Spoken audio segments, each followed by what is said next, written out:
Improvisation Nouveau-Brunswick présente Catégorie libre.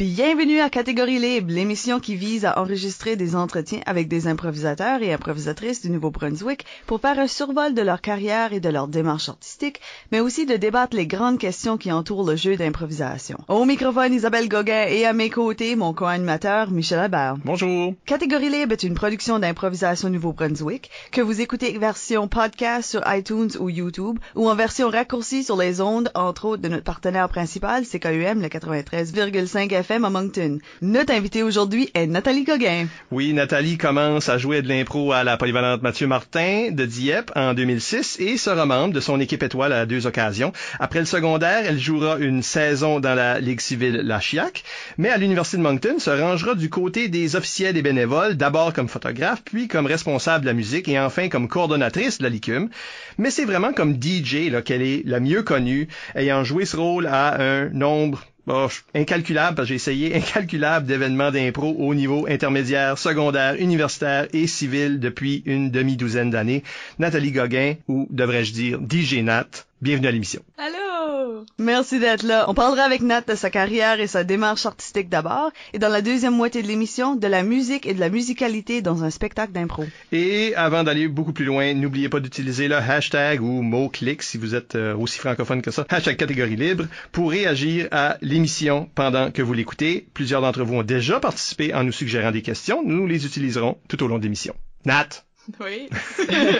On commence toujours de la même façon. Comment t'as commencé à jouer de l'impro? Parce que j'ai dit à la polyvalente, mais dans le fond, c'est avant ça. Hein. Ouais, j'ai commencé au primaire, puis c'est comme vraiment lame de ma part, honnêtement, là, parce que basically, c'était tous les mercredis, pendant le dîner, puis si tu faisais l'impro, ben t'avais pas besoin d'aller dehors. Ça fait que c'était vraiment le fun l'hiver parce que j'avais vraiment pas envie d'aller dehors. Ça fait que j'allais, puis je faisais peut-être un impro par match qu'on faisait.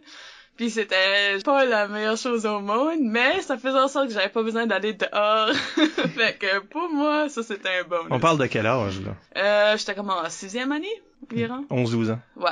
Attends, je calcule ça. Dans le fond, toi, ta sœur faisait déjà de l'improvisation, là, à ce temps-là. Oui. Parce que ta sœur, c'est Isabelle Gauguin, ma co-animatrice. Allô, c'est moi. C'est toutes les mêmes Gauguin. Le grand mystère qui se dévoile si tu sais déjà pas ça, parce que ça arrive souvent dans la vie. On va donner une minute au public que leur tête explose. Oui, on a des sœurs. Ouais.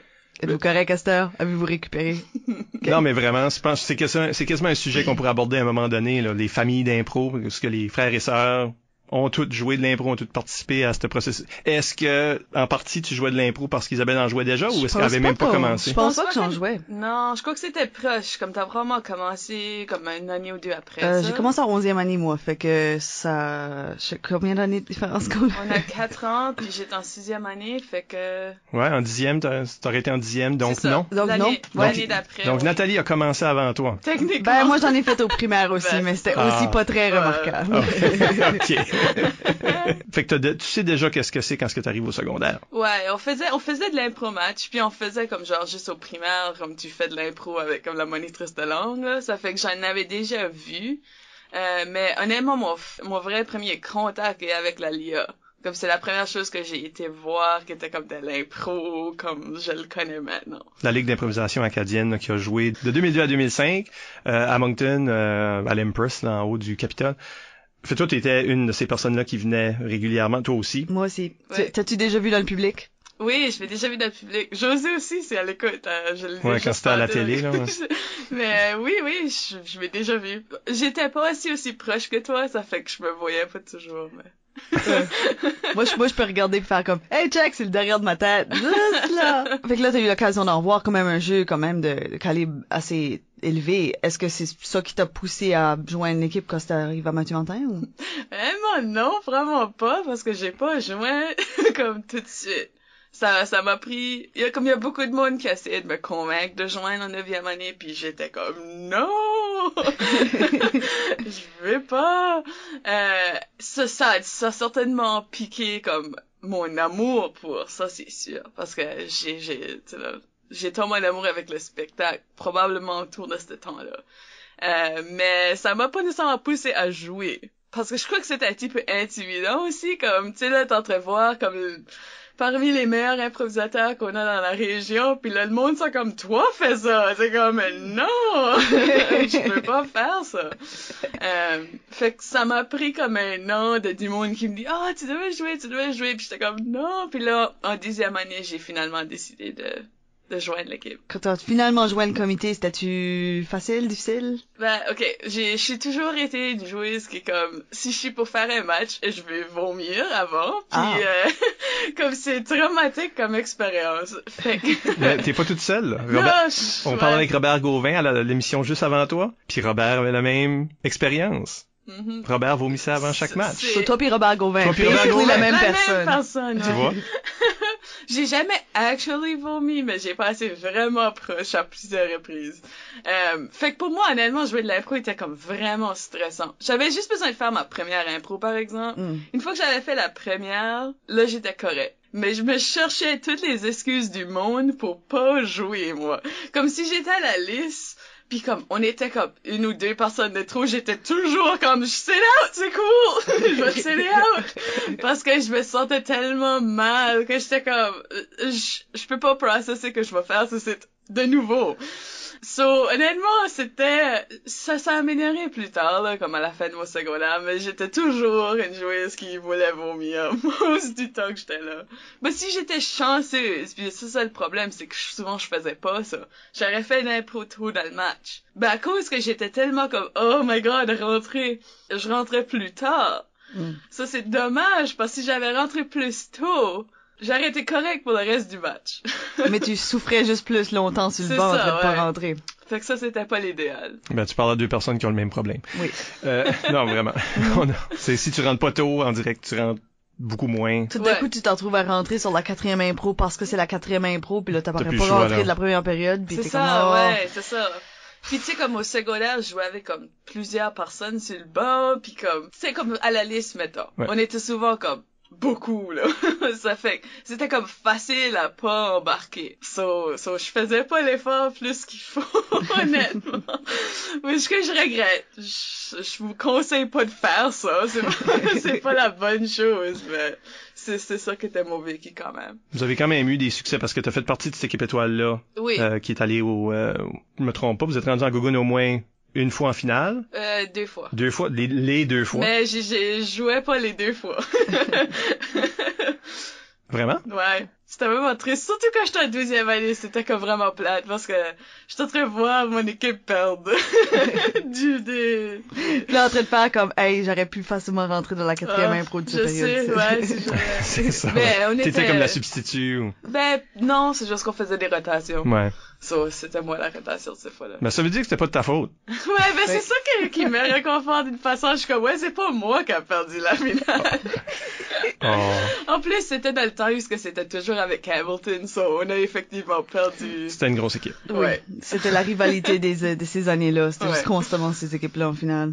C'est vrai.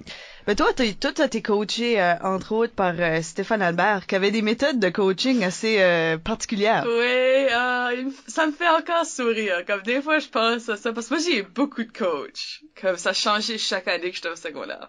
Puis Stéphane, c'était particulièrement drôle. Je me souviens une fois, juste avant un match, il nous a montré, tu sais, j'oublie quoi ça s'appelle, mais c'était comme dessin-là qui est plein d'escaliers, qui monte, puis descend. Oui, de échelle. Oui. Puis il était comme, regardez ça, inspirez-vous. Puis là, t'as une couple de secondes, on va aller faire le match. C'est comme, ok. Il nous chantait des chansons avant les matchs aussi. C'était vraiment drôle, mais honnêtement, comme son esprit est tellement créatif que je suis sûre que comme on comprenait pas vraiment ce qu'il voulait dire. Mais subtilement, je pense que ça nous mettait dans comme une zone créative, qui était probablement ça son... Tu te poses des questions, puis là, ça fait ton cerveau aller, puis vraiment, tout ce que c'est l'impro, c'est ça, c'est Paul le hamster à courir, là. Je pense que ça fonctionnait, malgré que, honnêtement, j'avais aucune idée de ce qu'on était censé ressortir de ça. C'est très flyé. Oui. Mais tu sors du secondaire, puis il y a une ligue civile qui existe à Moncton à ce moment-là, la CHIAC. Oui. Et on a tous les trois fait partie Ouais, d'une équipe. D'une équipe, on était tous dans la même équipe. Oui. Ouh, les blancs! La Chiac, ce qu'elle faisait, c'est que dans chaque équipe, il y avait un genre de membre junior qui venait juste de graduer. Fait qu'on s'assurait une relève, puis d'avoir des plus jeunes joueurs qui vivaient cette expérience-là, pas juste des anciens universitaires, etc. Puis toi, t'étais celle qui Oui, de l'équipe des Blancs. C'est ça, je venais de graduer, puis j'expectais vraiment pas d'être choisie. J'avais été à ça. C'était du népotisme. Ouais, peut-être. Ta sœur était dans l'équipe. Oh, merci d'enlever Non, tout je sais pas que c'est ça. crédit, Je pense pas que c'est Moi, je ça. serais pas sur le comité qui décidait rien. Non, Je me dis-moi. souviens honnêtement pas qu'est-ce que Est-ce que c'est. t'es même capitaine? Patrick Hardy. Oui. Ah, oui. Puis c'était Patrick, puis c'était Marc Doiron et tout. T'es dans cette équipe-là ou Oui. celle d'avant? Oui. Oui, Oh my Frank God. Doiron, Fred Mélenchon. Oui. Vous deux, moi. C'était vraiment une expérience, par exemple. Comme j'ai joué, probably comme half des matchs, je crois, comme on avait, comme une rotation ou at least certaines périodes. Puis ça, c'était comme, ça, je voulais mourir. Comme tu sais, tantôt, j'étais comme, je voulais vraiment mourir avant des matchs, mais ça, c'était un autre niveau, parce que j'étais comme, oh my god, je suis en train de jouer avec le monde que j'ai vu à la LIA, là, comme, mais ça a apporté du stuff comme que j'oublierai jamais. Là, en particulier, c'était un problème avec Mark, là, il se l'a monté sur les Risers. Oh, pauvre Mark. Puis il avait perdu des hotels, mais il nous avait pas dit, là. Comme j'ai des vraiment bons souvenirs de la Chiac, vraiment. Mais il faisait chaud, là. Oh, il faisait chaud. Ouf. Ouais, c'était pas une salle aérée du tout, là. Non. T'as joué au secondaire, t'as joué dans la Chiac, puis là, t'arrives à l'université, puis t'as-tu essayé comme joueuse? Oui, j'ai essayé ma première année. Puis, c'était un temps où les auditions étaient très cut and dry. Puisque comme j'ai fait comme une impro, puis that was it. Puis il fallait que je décolle tout en plus. Ça fait que j'ai pas pu en faire beaucoup. Je suis pas en train de donner des excuses, j'étais pas la meilleure joueuse là non plus là. Mais ouais, j'ai pas fait la Likim cette année-là. Puis honnêtement, j'ai jamais réessayé. Ou est-ce que j'aurais peut-être dû, je sais pas. Puis c'est quoi qu'on va sûrement parler de plus tard. J'ai un problème chronique de j'aime tellement mon rôle que je veux pas faire d'autres choses. Ça fait que une fois que j'ai commencé à être DJ, c'est tout ce que je voulais faire. Parce que c'est le fun pour moi. J'aimerais ça. So, j'ai jamais réessayé. Malgré que peut-être j'aurais dû, je sais pas. Mais t'as quand même pris d'autres rôles, tu t'es quand même impliqué dans la ligue. Ah oui, ça, photographe, on a mentionné, puis là plus tard coordinatrice. Comment ça c'était? Ben, moi j'étais coordinatrice 2 ans. Puis honnêtement, c'était une période qui était pas comme facile à être coordinatrice. Il y a eu beaucoup de weird choses quand arrivé. C'est la première année qu'on a pas été à la QI. Parce que c'était Ottawa, puis on peut juste pas le payer, puis c'était comme des grosses décisions qui étaient pas super agréables, mais être coordinatrice, c'est fun, for the most part. C'est une grosse job. Je crois que le monde n'a pas tendance à nécessairement comprendre à quel point c'est une grosse job des fois. Surtout au début de l'année, c'est beaucoup d'organisation, but l'organisation, c'est comme ma chose préférée au monde. So, pour moi, c'était vraiment le fun quand même. Mais c'est beaucoup de travail. Surtout s'il y a des conflits quelconques. Ça complique la vie, c'est sûr. Mais, c'est avoir un différent regard sur le jeu, je pense, à la coordination de quelque chose. Parce que tu vois l'impro sur comme un différent œil qu'un joueur. Parce que tu vois tout le behind the scenes un petit peu plus clairement, je pense. Je le vois beaucoup maintenant parce que comme je DJ, je suis souvent à côté du MC. Puis les personnes qui font MC pour la première fois, ça me fait toujours rire. Parce que ça fait peut-être comme 5 ans qu'ils écoutent la personne au MC dire le même speech. Mais aussitôt qu'ils sont assis là, ils ont aucune idée de ce qu'ils sont censés dire. Ils me regardent tout le temps, puis je suis tout le temps comme... Veuillez accueillir les deux équipes! Parce que le monde panique, right? Mais je crois que c'est un petit peu comme ça quand c'est à la coordination, parce que toi, t'as un regard qui est différent de le reste du monde qui est là. Global, puis... Ouais. Mais je pense que c'est les personnes en art drame que je connais ont beaucoup le même genre d'affaires qui vous arrivent, puisque ils ont la misère à aller voir un spectacle ou une pièce ou quelque chose sans activement faire l'éclairage et comme ça. Ah, le décor est placé de même. Ah, ok. Il y aura un autre niveau qui s'ajoute. Puisque là, tu fais comme, oh, les bandes sont comme croches. C'est là, est-ce que tout le monde est en position avant de commencer? Comme tu développes des réflexes de checker tout? Ouais, c'est ça. Pourquoi les tables des spectateurs sont si loin du... Il y a personne qui pense à ça?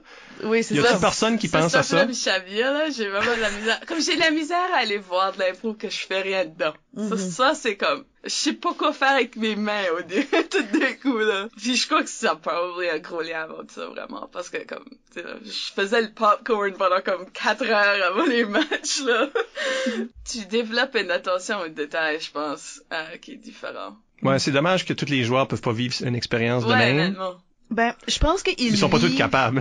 Ben, ils vivent dans une version mini s'ils deviennent des officiels, je crois. Parce qu'un des commentaires que je reçois le plus des nouveaux officiels, c'est « Ouf, je réalisais pas qu'il y avait autant d'efforts et d'énergie qu'il allait dans préparer à toutes les affaires d'officiels puis être officiel. » Juste puis de penser aussi. Oui. Tu sais, il y a une réflexion qui vient avec ça. C'est pas juste que c'est beaucoup d'ouvrages, puis il y a une réflexion constante qui doit se faire, comme ça, c'est-tu le plus fair qu'on peut être, ça, c'est-tu le meilleur setup qu'on peut avoir, t'es tout le temps en train de penser à tous ces détails-là, comme Nathalie dit, là, c'est plein de détails que quand tu joues. Ben, un événement bien organisé, c'est comme du editing de film. Tu sais, là, tu le remarques pas. Si tu le remarques pas, ça veut dire que c'est réussi. À moins que c'est censé être la star de la chose, là, c'est.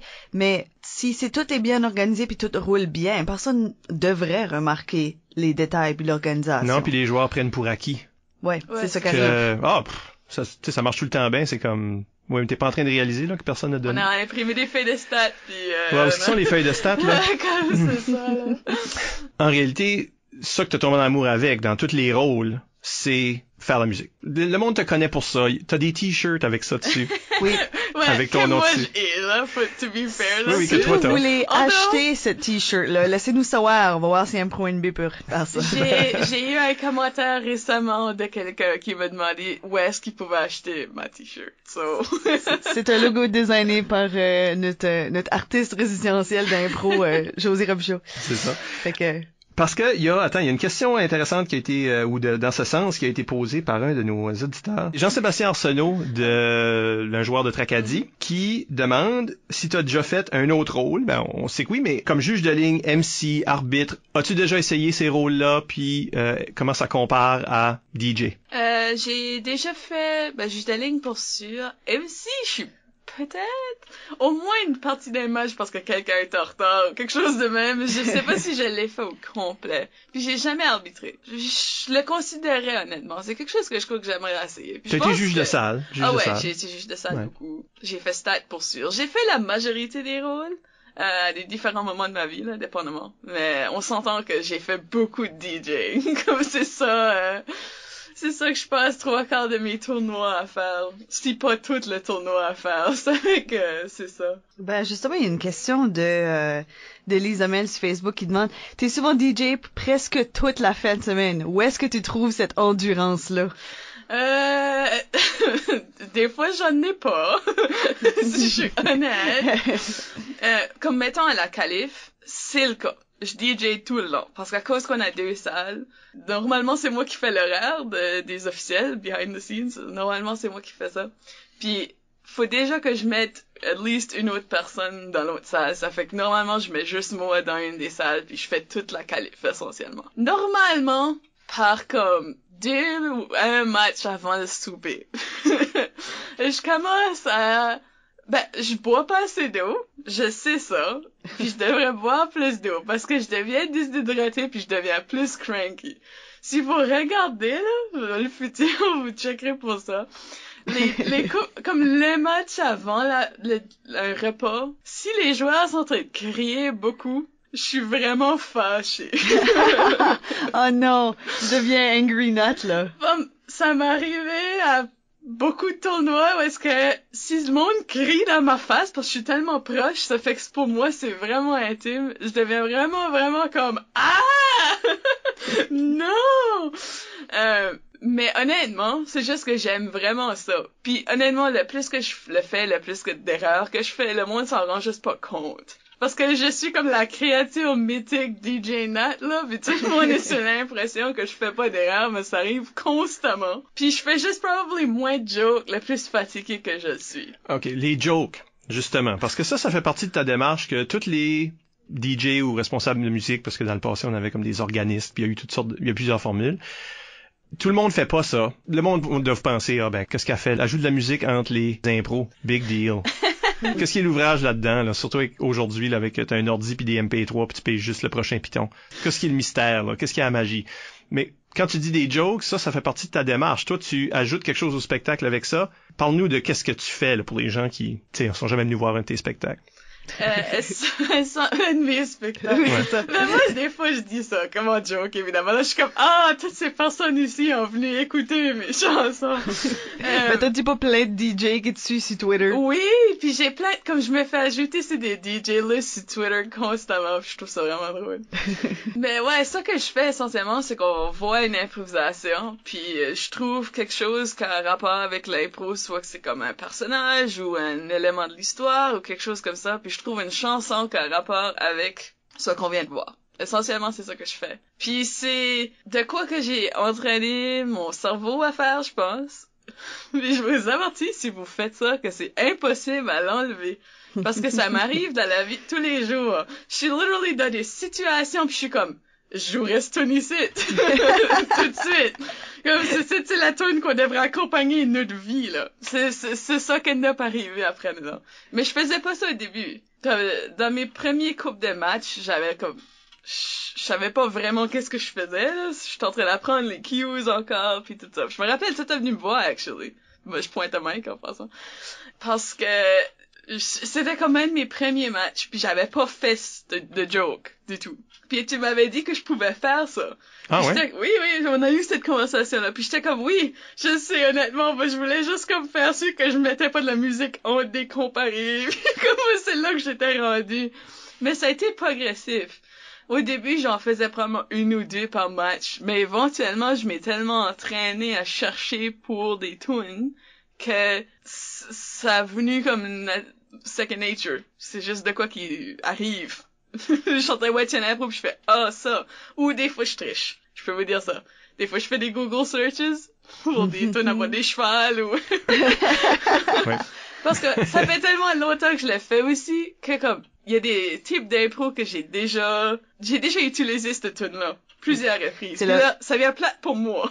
Il y a eu beaucoup d'impro de feu à un moment donné, là. Ben, c'est ça. Puis, tu sais, comme, j'ai une tune de clown. Comme, faut que j'aie plus de tunes de clown. Parce que every time qu'il y a une impro de clown, j'ai tout le temps la même tune. Si vous avez des suggestions de tunes de clown. Ça serait nice. Tune de clown. Hashtag catégorie libre. Tune de clown. Hashtag tune de clown. Ben, vraiment, comme ça promet. C'est quoi la tune que tu mets? Clouds to the left of me, jokers to the right, okay. Here I am. Ben, il y a Send in the Clowns, là, qui est un oui, classique. mais c'est slow. C'est trop sad, c'est comme... Je l'ai déjà utilisé. Ça, c'est un autre élément, c'est vrai. Ouais. Faut vraiment que tu fasses des choix. Moi, je sens que mon rôle en tant que DJ est un peu comme comment est-ce qu'on regarde les rôles ailleurs aussi, là.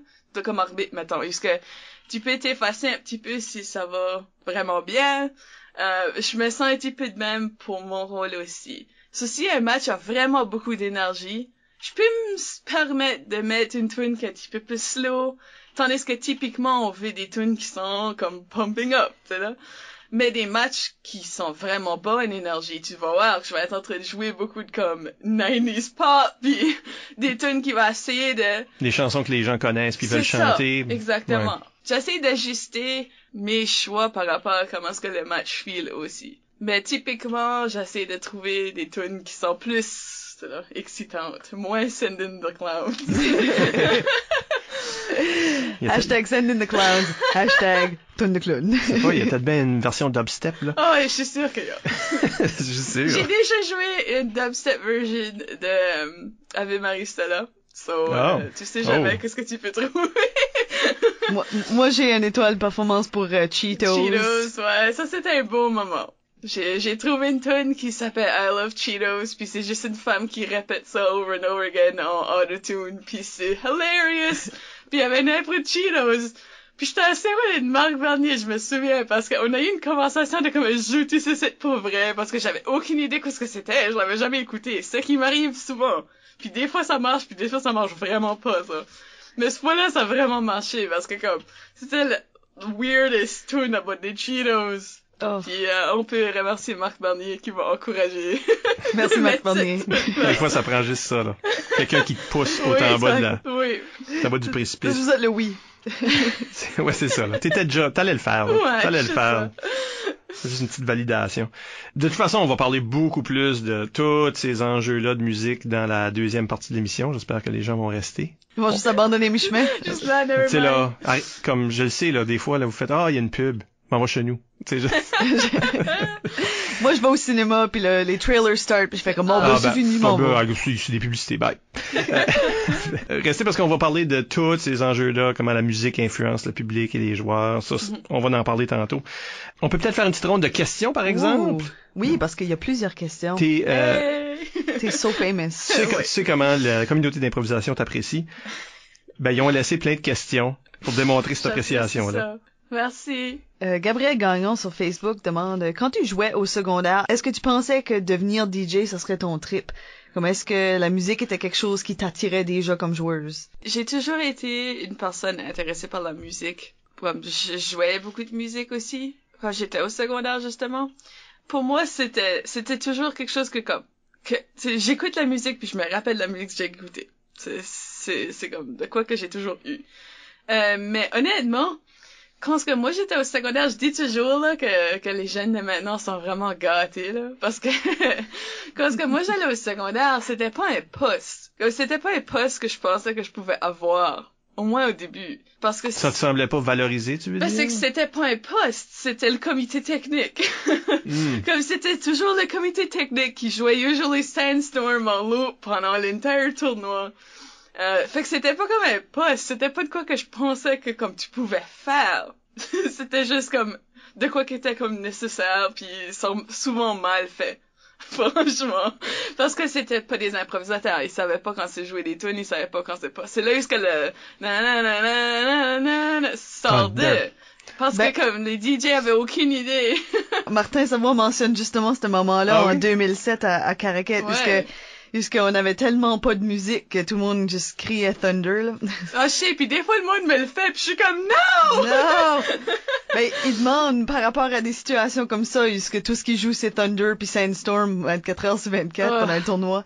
Vous êtes gâtés, monde d'aujourd'hui. Je sais, je dis ça tout le temps, pis les me regardent comme... Ils demandent à quel moment que tu t'es dit qu'il fallait que quelqu'un prenne la position de DJ au sérieux. Ben, honnêtement, c'était pas moi. Julie était la première DJ qui le faisait plus fréquemment. Julie Cormier. Cormier, oui. Ouais. Elle l'a fait pour, je sais pas, couple d'années probablement. Puis c'est ça l'affaire, c'est que ça a été comme une transition pour moi, parce que j'ai commencé à l'université. So, mes premiers matchs de DJing étaient à l'université avant de transitionner au secondaire. C'était toute la même année, probablement. Alors, je peux pas dire que j'ai fait DJ tout le premier tournoi que j'ai fait, ça, je me souviens pas. Ça se peut. Je me souviens pas. Si chacun se souvient, laissez-moi savoir. Mais oui, c'était Julie au début. Fait que je suis pas comme la première personne qui fait DJ. Ah non, puis il y avait des gens bien avant toi, là. Évidemment, oui. Ouais. Je me rappelle quand j'étais DJ à la Licume, puis j'avais un CD qui était juste burné. Puis j'avais juste un CD player, mais je savais pas qu'est-ce qu'était any des chansons sur le CD, so je hopais juste que on va aller avec la numéro 5. Ouais, Marty faisait la même chose à la liste. Juste mettait un CD, puis on avait CD. Oui, la technologie a beaucoup changé. Ça m'aide beaucoup, là, on s'entend. Ben, juste le fait que tu peux faire, comme tu disais, googler des mots, faire comme des chansons avec le mot cheval dedans, tu sais, là. Tu peux trouver ça rapidement. C'est vraiment drôle, là, parce que tu dis ça, puis il y a 3-4 tunes qui ont venu dans ma tête. Comme c'est de même que mon cerveau fonctionne. C'est pas nécessairement un rôle que tu trouvais qui t'a pas pris assez au sérieux. C'est juste, maintenant tu te l'es fait donner. Ouais, ben c'est ça. Ben une fois que j'étais à l'université, puis comme, tu sais, Julie faisait ce rôle-là. Fait que là, j'étais comme, ok, comme ça, c'est un rôle. C'est juste au secondaire, c'était plus n'importe qui. Ça avait du Sandstorm, puis un petit peu de metal, puis c'est ça qu'on avait pendant les tournois, puis...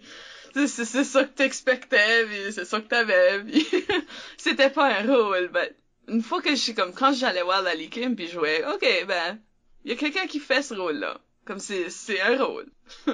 Puis c'est quelque chose qui m'attirait parce que j'aime beaucoup la musique. Ça fait, quand la possibilité était là de faire ce rôle-là, je l'ai pris parce que j'étais comme, c'est une bonne façon que je peux contribuer au spectacle. C'est surtout ça. Je voulais faire quelque chose qui contribuait, puis ça, c'était une façon de le faire. Fait que pour moi, c'était Blason. Nicolas Berry, Allô? de ton alma mater. Allô, Barry. Ouais. Ben, Gab aussi. Ben oui, c'est beaucoup des gens de Dieppe. Oui, c'est vrai, Elise et tout. Élise aussi. Vraiment, moi, tu m'entends? Represent. Nick Berry demande si tu as déjà pensé à retourner comme joueuse pendant des événements spéciaux comme le Zèbre d'Or ou un improvisaton ou quoi que ce soit. Et si oui, pourquoi tu ne l'as pas encore fait ou est-ce que tu l'as fait puis lui il sait pas? Non, je l'ai pas fait. Puis oui, je le considère. Ça fait probablement comme 2 ans que je le considère plus. Parce qu'au début, c'est comme je vous le disais tantôt. Comme l'impro me fait filer physiquement malade. Je me dis toujours... On met ça sur la t-shirt. Puis tu penses que c'est encore vrai, là? Ben, c'est que je sais pas si c'est vrai. C'est ça l'affaire. J'ai l'impression que ça l'est, parce que je me connais, là. Mais ça m'a toujours comme pas encouragé de n'en faire plus, parce que j'avais peur de ma réaction. Honnêtement, c'est ça.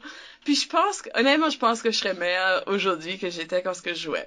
C'est ça, Ben ça, je te le garantis, Nathalie, parce que tu le vois beaucoup dans des joueurs qui ont pris un recul puis qui sont revenus. Ils ont juste vieilli, ils ont gagné de la profondeur. Fait que c'est ça. t'es une personne, tout ce que t'as perdu peut-être en réflexe, tu l'as gagné en richesse de personnalité, puis tu l'as tellement vu que tout ça, c'est comme dans ta tête. Puis penses-tu qu'à force d'avoir été à des événements puis des affaires, t'as quand même évolué comme joueur en regardant? Oui, je sais que j'ai comme ben je le vois juste comme dans ma vie tous les jours, là, ma façon d'interagir avec le monde, puis je suis beaucoup plus expressive. C'est drôle parce que je me suis fait demander ce que ça c'est récemment. Si j'étais une joueuse physique quand je jouais. Puis ce que cela m'a assez comme throwé off. Parce que j'étais comme non, pas même un petit peu. Pourquoi tu penses ça? Puis il m'a dit c'est parce que comme je fais beaucoup d'expressions faciales. Puis c'est vrai, comme ça c'est juste moi dans la vie de tous les jours. Fait que j'étais comme man, si je jouerais, je serais-tu physique? Je ne sais pas. Mais pour répondre à la question à Barry, oui, je crois que je vais essayer. Je pense mon plan là. As of tout de suite. Oh, ce rôle l'a dit tout fort, là. Ça serait d'essayer à l'improvisateur, voir comment est-ce que je file. Comme si ça va bien, then ok. Puis si ça va mal, c'est juste comme une période. Fait que, je vais pas mourir. Un petit peu d'improvisaton, un petit match étoile au secondaire. Ben, ça, je sais pas.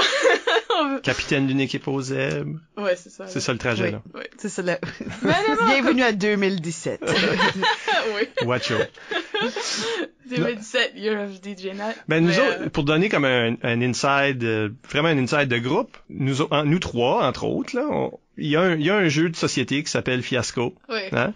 C'est là que je veux te vanter, Nat, parce que dans ce jeu-là, c'est vraiment un jeu d'impro, parce que c'est à propos de créer des conflits. T'as un long caucus, puis tu fais un film ou une pièce de théâtre improvisée assis à la table, avec des éléments que le jeu te suggère.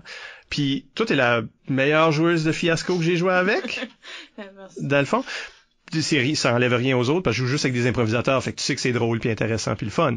Chaque fois qu'on a joué ensemble, le personnage que toi t'as pris m'a toujours convaincu que t'avais encore cet esprit d'improvisatrice-là, puis le personnage était intéressant, mais un petit peu touchant, mais aussi drôle, puis complètement différent d'un jeu à l'autre, de chaque fois qu'on jouait.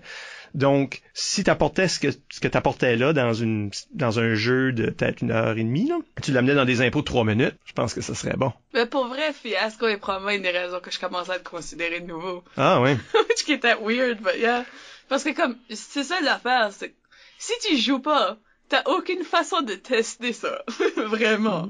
Tu sais là, j'improvise dans ma vie de tous les jours, c'est sûr. But je sais pas comment est-ce que je vais être dans une arène. Comme j'ai aucune idée. Comme ça pourrait être awful, all I know. Ou ça pourrait aller vraiment bien. Mais comme Fiasco m'a laissé comme essayer au moins un petit peu. Puis tu sais, c'est plus sécurisant parce que c'est juste avec comme... Il y a pas de public. Puis... Non, il y a pas de public, c'est juste des amis. Puis on a comme une bonne idée de où ce qu'on s'en va. Fait que ça m'a permis de comme essayer ça de nouveau. Puis honnêtement, je dirais que c'est à peu près là ce que j'ai commencé à considérer jouer de nouveau. Puis je pense que je vais. C'est juste... C'est mon dilemme toujours. Puis je parlais un petit peu de ça tantôt. C'est que j'aime tellement DJ que l'idée que de jouer aux zèbres puis de pas DJ me rend vraiment triste. So, je sais jamais quoi faire avec ça parce que j'aimerais jouer, mais aussi ça veut dire pas faire quelque chose que j'aime vraiment faire. So, j'aime tout le temps faire ce que j'aime faire parce que c'est plus sécurisant. Je sais que je suis bonne à ça. Moi, je suis quelqu'un comme si je sais que je peux le faire, ben je vais le faire. Puis si je sais pas que je peux pas le faire, je vais peut-être pas me lancer. Ça, c'est défaut de personnalité.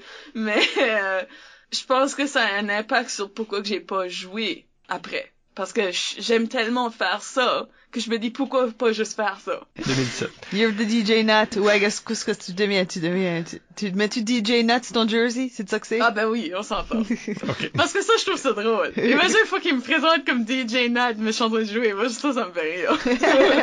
Ben, tu sais, Gabriel Gagnon qui nous est revenu avec une autre question, puis ça tombe un peu là-dedans, là, parce que dit au courant des années, tu t'es développé presque une fanbase à toi-même, que les gens viennent voir toi ou viennent t'apprécier toi plutôt que le jeu. En plus du jeu, on va dire en plus du jeu. De quoi qui est souvent réservé à des arbitres puis des joueurs. Ouais, tu sais. Pourquoi est-ce que tu penses que les gens t'aiment comme ça? Pourquoi tu penses que t'es awesome? C'est ça la question. Puis ça, c'est pas dur à répondre. Ça, c'est ma réponse. Pour vrai, là. Comme, évidemment, ok, je suis bonne à ça, là. Fait que le monde a catché on que j'étais bonne, puis le monde écoute pour ça. Je remarque même, comme si c'est d'autres monde qui DJ, le monde, je pense, écoute actually moins pour ça. Moi, j'écoute pour ça, puis des fois, ils le font, puis je suis comme, haha! Mais, je crois que comme le monde s'attend que je vais le faire, sur le monde écoute pas, mais aussi, je suis vraiment cocky quand ça vient à ça. Comme si j'ai une tune que je suis happy about, là, je me lève pis je suis comme wouh! Mais toi, t'es la personne qui s'est déjà high-fivé soi-même. Ouais. C'est vrai, je fais, attends. Ah, yes. Fait le monde en catché on à cause de ça aussi, je pense, parce que je suis en train comme wave au public comme yeah, écoutez ce que je viens de faire. Je sais même pas ce qu'on vient de voir. C'est bon là. C'est-tu de même que le public a commencé à remarquer que tu faisais ce genre de joke là? Honnêtement, je sais pas. Parce que des fois, je suis juste tellement fière de moi-même.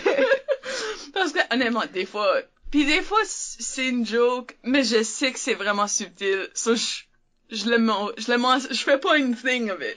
Je sais que personne va s'en rendre compte que je suis en train de faire. Parce que des fois, c'est comme le nom de la band. Oui, j'ai déjà vu comme ça, là. C'est un impro du gâteau, pis là, t'as joué une tonne de cake, là. Ouais, c'est ça. Puis, Bénard est actually bon à noticer ce stuff-là. Il venait tout le temps me dire après les tunes que je savais que personne n'avait remarqué. Stéphane Bénard les a remarqués. Oui. Il y avait une tête de radio. Ouais, oui, c'est ça. Mais, ouais, je sais pas. Fern dirait que c'est son branding, le DJ Nat, which a probablement aidé à créer... Ben, au sein de l'équipe, je pense qu'il y a ça aussi. Nous autres, on sait que tu fais ça. Les autres officiels savent que tu fais ça. Eux autres écoutent, même si le public est peut-être pas au courant. Puis là, tu vois souvent des arbitres ou des gens, des officiels en train de faire DJ Nat, mesdames, messieurs. Comme... Oui, là. Même là, dans la foule, comme oui, j'approuve de ça. Tu vois ça, puis là... Tu sais, le monde s'embarque, puis là, s'aperçoivent que le spectacle a toute cette autre dimension aussi. Ouais. Combien de chansons que tu as dans ton ordinateur portable? C'est une autre question de Jean-Sébastien Arsenault. Je voulais checker, puis j'ai oublié. OK. Je peux vous conter une histoire de comme une des journées les plus tristes de ma vie qu'un rapport avec ce site. L'été passé, j'arrive des Jeux de l'Acadie parce que j'avais pas DJ. Ça fait que j'avais pas apporté mon laptop.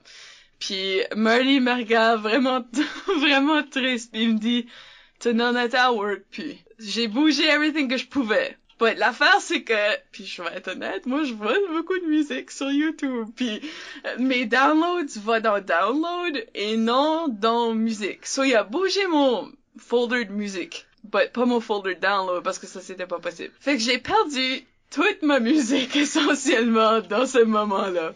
J'ai pleuré pour comme une journée parce que ça m'avait pris comme 5 ans à bâtir cette playlist-là, tu sais. Fait que essentiellement je bâtis juste ma playlist que j'ai tout de suite depuis comme 1 an. C'est pour ça que je raconte cette histoire-là. So, j'en ai moins que j'avais avant. Mais, je veux dire, j'ai probablement l'équivalent de comme... Juste en tune de Noël, sur mon ordinateur, j'ai 13 heures de musique. So, ça vous donne une plus d'impro de Noël, là. Ouais, si vous faites une impro de Noël, je suis vraiment set, là. Ben, j'ai probablement comme 40 d'heures de musique. Vraiment, là, comme, je pourrais pas dire pour sûr, mais beaucoup. Je n'ai beaucoup. Puis j'utilise beaucoup YouTube aussi. So, comme des tunes que j'ai pas sur mon ordinateur, je vais juste aller sur YouTube la trouver. Idée de levée de fonds. Événement DJ Nat. Puis c'est juste sa playlist qui joue pendant 40 heures ou 48 heures. Mettons, tu te rends toi à 48. À 48 heures, tu rentres, tu sors, t'es comme Shia LaBeouf là, qui rentre juste, ça c'est en train de jouer, je sais pas. Ça joue juste, puis tu laisses de l'argent à la porte, levez de fond. Ben, c'est quoi, j'ai toujours voulu comme vraiment DJ quelque chose. Ah oui? Comme un événement, comme moi, je serais down pour ça, si jamais il y a de l'intérêt. Fait qu'est-ce qui arrive si on renverse ça? Nous autres, faut faire des impros qu'on rapport avec la musique qui joue. Ah! Ça, Voilà. c'est drôle. Tout d'un coup, il y a du spectacle. Olivier Rioux sur Facebook. Oh, la question pertinente de la semaine. Oui, il demande sur Facebook, est-ce que t'aimes la musique? Colon. Non. Non. Non, je déteste ça, actually, c'est... Bon, ben on passe à l'autre.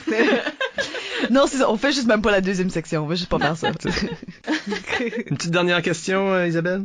Ou groupe de questions, finalement? Randy Daniel Johnston sur Facebook demande qu'est-ce que ton impro la plus mémorable que t'as vue ou jouée, si tu t'en rappelles? Puis c'est quoi ta catégorie préférée aussi? Il y a comme 2 impros qui me viennent à la tête, comme j'étais dedans. Il y en a une que on était plein de poissons dans un aquarium. Puis là, à la fin de l'impro, il y a quelqu'un qui vient comme dumper l'eau, puis on a tout tombé l'autre bord. J'avais vraiment aimé faire celle-là. Ça, c'était le fun à être dedans. Puis j'en avais une, est-ce que j'étais un enfant? Je me rappelle tout, Mike, t'avais venu me voir après celle-là. J'avais gagné une étoile dans ce match-là. Moi, j'en revenais pas. C'est ça, je sais pas si ça va ever arriver, sauf ce fois-là, honnêtement. Mais j'avais joué une petite fille. Puis je me souviens comme un de mes coachs du temps avait venu me voir après, puis il était comme, le public était vraiment avec toi pour ça, parce qu'ils étaient vraiment comme, oh, parce que j'avais menti about voler le sandwich à quelqu'un ou quelque chose comme ça. Le monde était vraiment déçu dans moi quand j'ai admis que c'était actually moi qui l'avais fait. Oh non! C'était à peu près quelque chose comme ça. Mais c'est les deux qui me viennent comme à l'esprit. Je me souviens d'une impro que j'ai détesté faire plus que les impros que j'ai aimées, honnêtement. Moi, je me rappelle, il y a une impro que... C'est une de ces impros-là, est-ce que t'as l'impression que un joueur est en train de se faire manger en vie par un autre joueur, là? Que comme, tu réussissais pas, on dirait, à placer un mot. T'étais juste un petit peu de bout là, puis il y avait un enfant qui chialait autour de toi, puis qui te laissait pas, puis juste avant que le sifflet siffle, tu mets ta tête dans ta main pis tu fais, j'aurais dû prendre la pilule. Oui, je me souviens de ça. Oh man. Puis c'était comme une situation comme l'impro avec Michel Edoux pis ça là, est-ce que tu te fais comme tu rudescais quasiment là, tu te laisses pas, personne te donne la place pis là tu juste à la fin tu dis un petit quelque chose. Tu pawns ça. Yeah. T'as le punch final là, pour les Edoux. Et c'est quoi ta catégorie préférée? Ah oui, probablement la chanter, honnêtement. Okay. Comme c'est sûr que j'aime la musicale, là, parce que j'aime choisir des tunes pour ça, puis j'aime voir qu'est-ce que le monde choisisse aussi. Ça c'est quelque chose que je trouve vraiment intéressant. Mais j'aime beaucoup voir des chanter, honnêtement. Parce que je crois que comme tu peux faire beaucoup avec cette catégorie-là, tu peux faire beaucoup avec le ton de l'impro, puis comme ça peut être vraiment silly, comme ça peut être super sérieux puis dramatique. Je trouve que tu peux faire beaucoup, puis justement, I guess à cause que je suis une tune avec la musique, ça vient me chercher peut-être plus. Mais je crois que ça, c'est ma catégorie préférée. Ah ben, c'est quelque chose qu'on a la chance de parler dans la deuxième partie, parce que c'est le fun que tu as choisi qu'une catégorie qui a de la musicalité dedans. Ouais, ben, j'y pensais comme récemment, puis c'est... D'accord, on va prendre une petite pause maintenant. Au retour, on parle de musique avec DJ Nat. Restez là.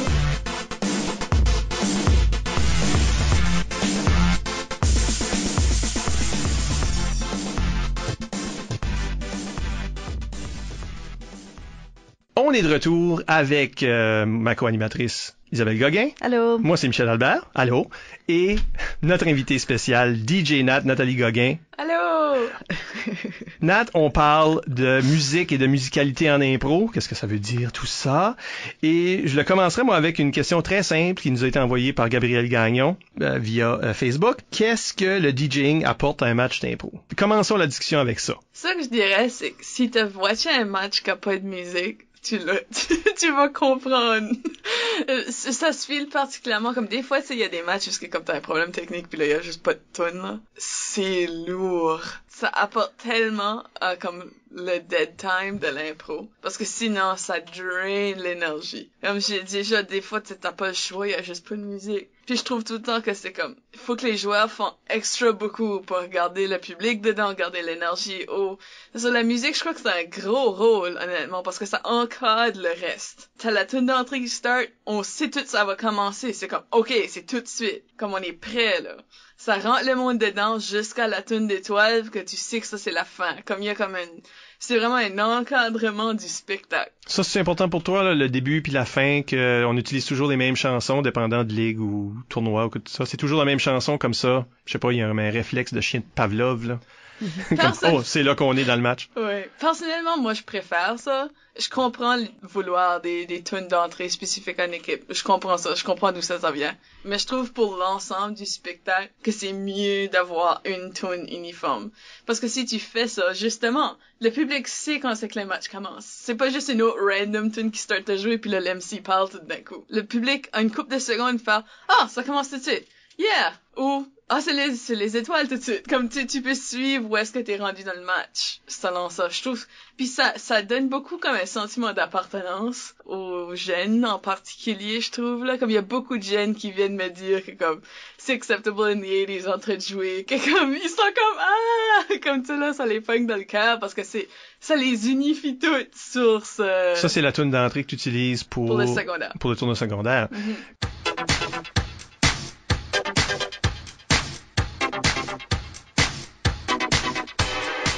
Pareil comme la Licume utilise depuis avant toi. Oui, longtemps. Respect to the Dance Floor de Massisteria, qui, malgré le titre, est une tune en français, là, en plus. Qui était originalement ma tune d'entrée pour mon équipe quand on faisait différentes équipes avec différentes chansons. Ça, ouais. C'était la tune de mon équipe parce que c'était un de mes groupes fétiches. Puis, non, mais puis c'est devenu c'est celle-là que le beat était tellement reconnaissable quand on a dit, OK, on n'a plus assez de joueurs dans les équipes, là. 4 joueurs par équipe. T'as pas le temps d'entendre la tune que l'équipe est toute déjà annoncée. Mm-hmm. On va juste en avoir une pour tout le monde, puis c'est celle-là. Mais c'est vrai que c'est rendu que le monde est juste... T'entends cette musique-là, puis tout d'un coup, ton adrénaline décolle, là. T'es tellement habitué de l'entendre. C'est pour ça que des fois, j'aime comme messer avec du monde, puis jouer Acceptable in the 80s dans d'autres contextes, comme pas au secondaire. Les réactions du monde, comme les officiels, me font tout le temps vraiment rire, parce que tout le temps comme « Oh non, le match commence! » Comme c'est même pas le même. On n'est pas au secondaire, comme on est au primaire ou quelque chose comme ça. Par rapport. Je trouve ça vraiment drôle.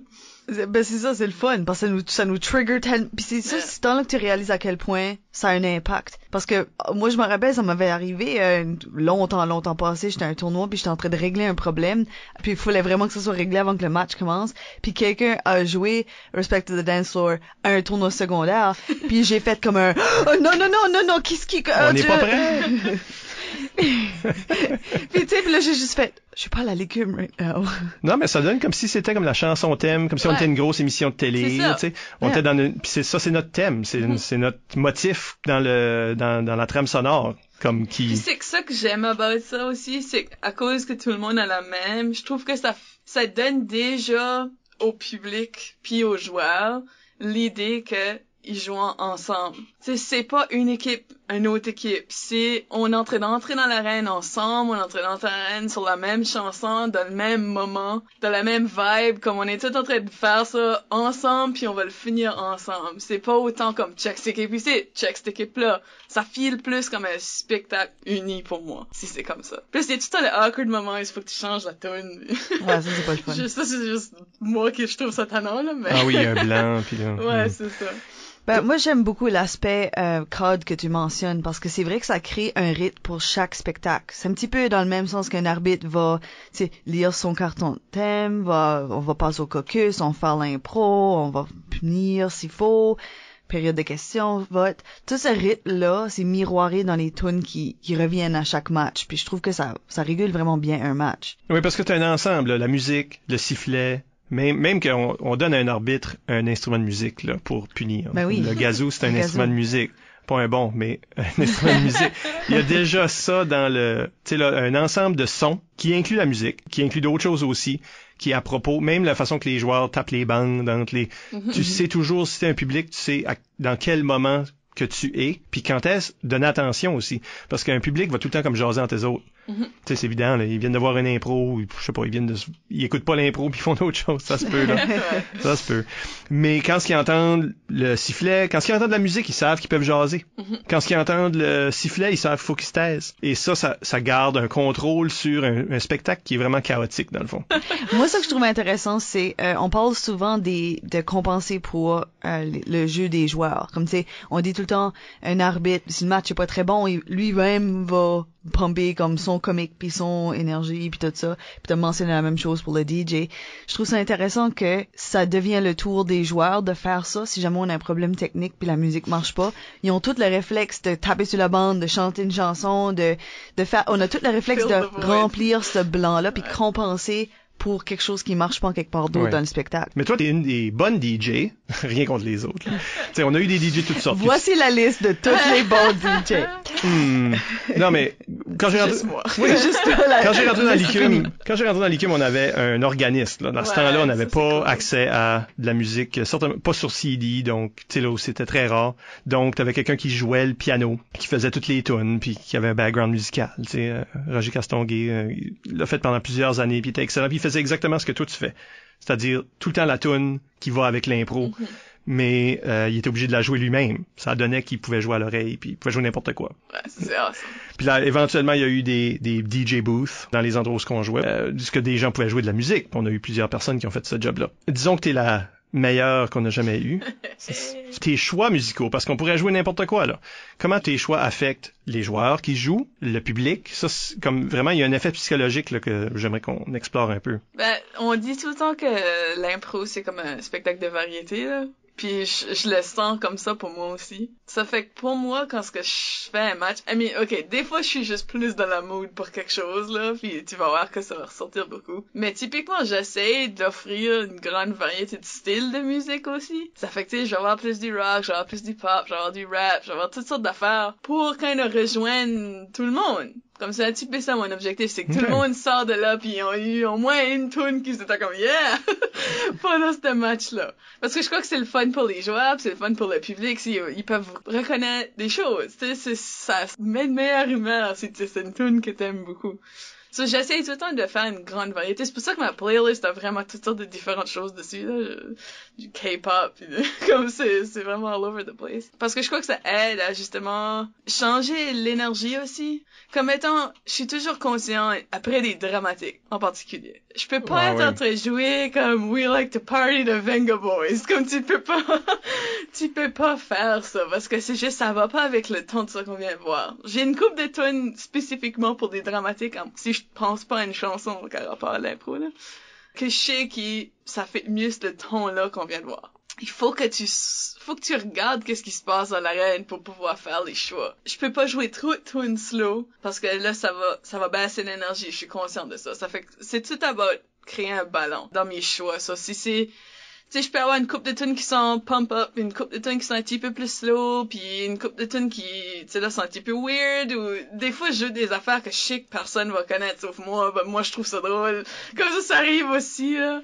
Mais je pense que c'est juste important de regarder sur un œil de la variété, honnêtement. Puis j'écoute beaucoup de musique dans la vie de tous les jours pour préparer ça. Des styles que j'écoute pas nécessairement tout le temps dans ma vie. Anyway. Fait que tu fais de la recherche, là. Ah oui. Surtout comme une semaine ou deux avant un tournoi, je vais être beaucoup sur des playlists, c'est comme Google Play, puis je vais être en train d'écouter qu'est-ce que les nouvelles tunes, parce que je sais pas toujours. Faut que je fasse de la recherche pour découvrir ces affaires-là. Ou juste des tunes que j'ai pas pensé de mettre dessus, mais qui seraient le fun à avoir. Ça vient avec beaucoup de recherche. Ben, si on veut être bon dans un poste, il faut vraiment le travailler, là. C'est pas juste s'assire là. Puis c'est, des fois, je suis juste comme dans ma vie, puis je suis comme, s'il y a une impro à bord des maisons, je pourrais jouer ceci. Comme, je me prépare des fois dans ma tête un petit peu pour des éventuels impros qu'il y aura, puis des fois ça arrivera peut-être jamais parce que c'est vraiment spécifique, mais j'ai ça dans le bac de ma tête. T'as les liens déjà prêts dans ta tête, là, oui. Tu sais que tu peux. Parce qu'il y a une des choses que tu dis, comme, tu sais, tout le monde aura pas, surtout au début, l'habileté de trouver la toune qui fit avec l'impro, qui a un rapport.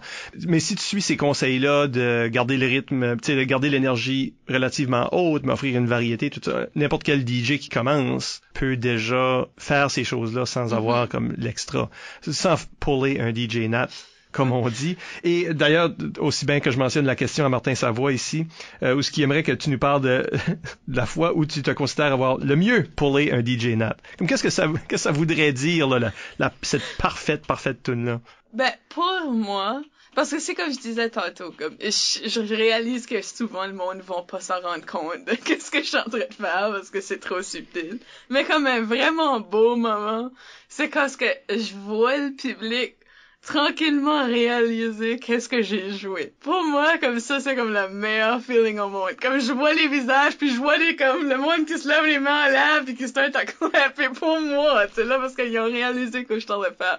Parce que c'est normalement comme un genre de effet de domino. Parce qu'il y a une couple de personnes, puis là, je vois une couple d'autres personnes, parce que moi, j'ai une bonne vision du public. Je suis aujourd'hui assis comme rien en face des autres. So, je le vois comme arriver. But, je sais pas s'il y a comme... Il y a des matchs, des fois, que je suis plus bonne que d'autres, là. Des fois, je finis un match, puis je suis comme, man, ça, c'était un bon match. Comme, j'ai trouvé une tune pour, comme, chaque impro, parce que ça, c'est quand même assez rare. Normalement, il y a au moins une ou deux que j'ai rien, là, puis que je joue juste quelque chose de random. Mais comme un match que j'ai vraiment toutes eu des bonnes tunes, là. Ça, je suis de bonne humeur après. En fait, c'est drôle parce que des fois, le monde, je reçois des textes pendant des matchs, des fois. T'es comme, je joue cette tune-là, puis je suis pas en train de checker ça. Normalement, je l'ai ouais plus tard. Puis là, je suis tout le temps, des fois, je suis comme, ah ouais, ça aurait été le meilleur choix. Puis des fois, je suis comme, non, moi, c'était un meilleur choix. Mais il y a des gens qui jouent le jeu pareil. Ils essayent de jouer le jeu. Oui, il y a des gens qui me sendent des suggestions, là, comme ça me fait toujours vraiment rire, ça. Puis des fois, je les prends, parce que je suis comme, ouais, c'est vrai, ça, c'est une bonne idée. Puis des fois, c'est la table de stats aussi. Des fois, je me vire à la table, je suis comme, man, je cherche une tonne à bosser site, puis je trouve juste rien. Puis là, il y a quelqu'un qui, ça. So, des fois, je peux pas prendre le crédit. Si vous me voyez comme pointer ailleurs, là, c'est parce que c'est pas mon idée. Tu pointes beaucoup comme DJ, actually. Je suis vraiment expressive des mains, c'est ça l'affaire. Ça, comme ça sort beaucoup. Fait que juste une question, est-ce que t'es une joueuse physique? Je sais pas! Il y a une catégorie où ce que le DJ est appelé à intervenir plus directement. Ben, évidemment, c'est pas toujours toi qui fais ce choix-là. D'ailleurs, c'est souvent pas toi qui fais le choix de la musique pour la musicale. Right? Des fois, on la demande pour de l'aide. Ah oui, c'est vrai. Je l'ai fait des fois, ouais. Ça dépend.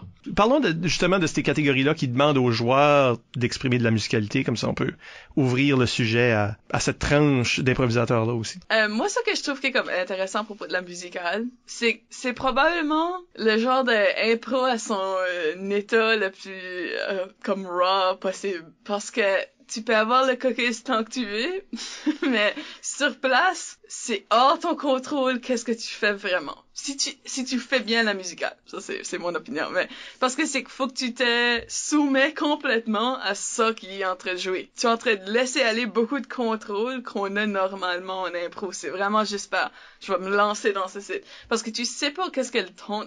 C'est sûr que le thème peut-être te donne une idée, mais des fois c'est comme un thème contraire au ton. Ça, tu sais vraiment jamais qu'est-ce que tu vas t'embarquer dedans. Puis je crois que c'est ça qui comme fait peur des fois, dis-moi, à propos de la musicale.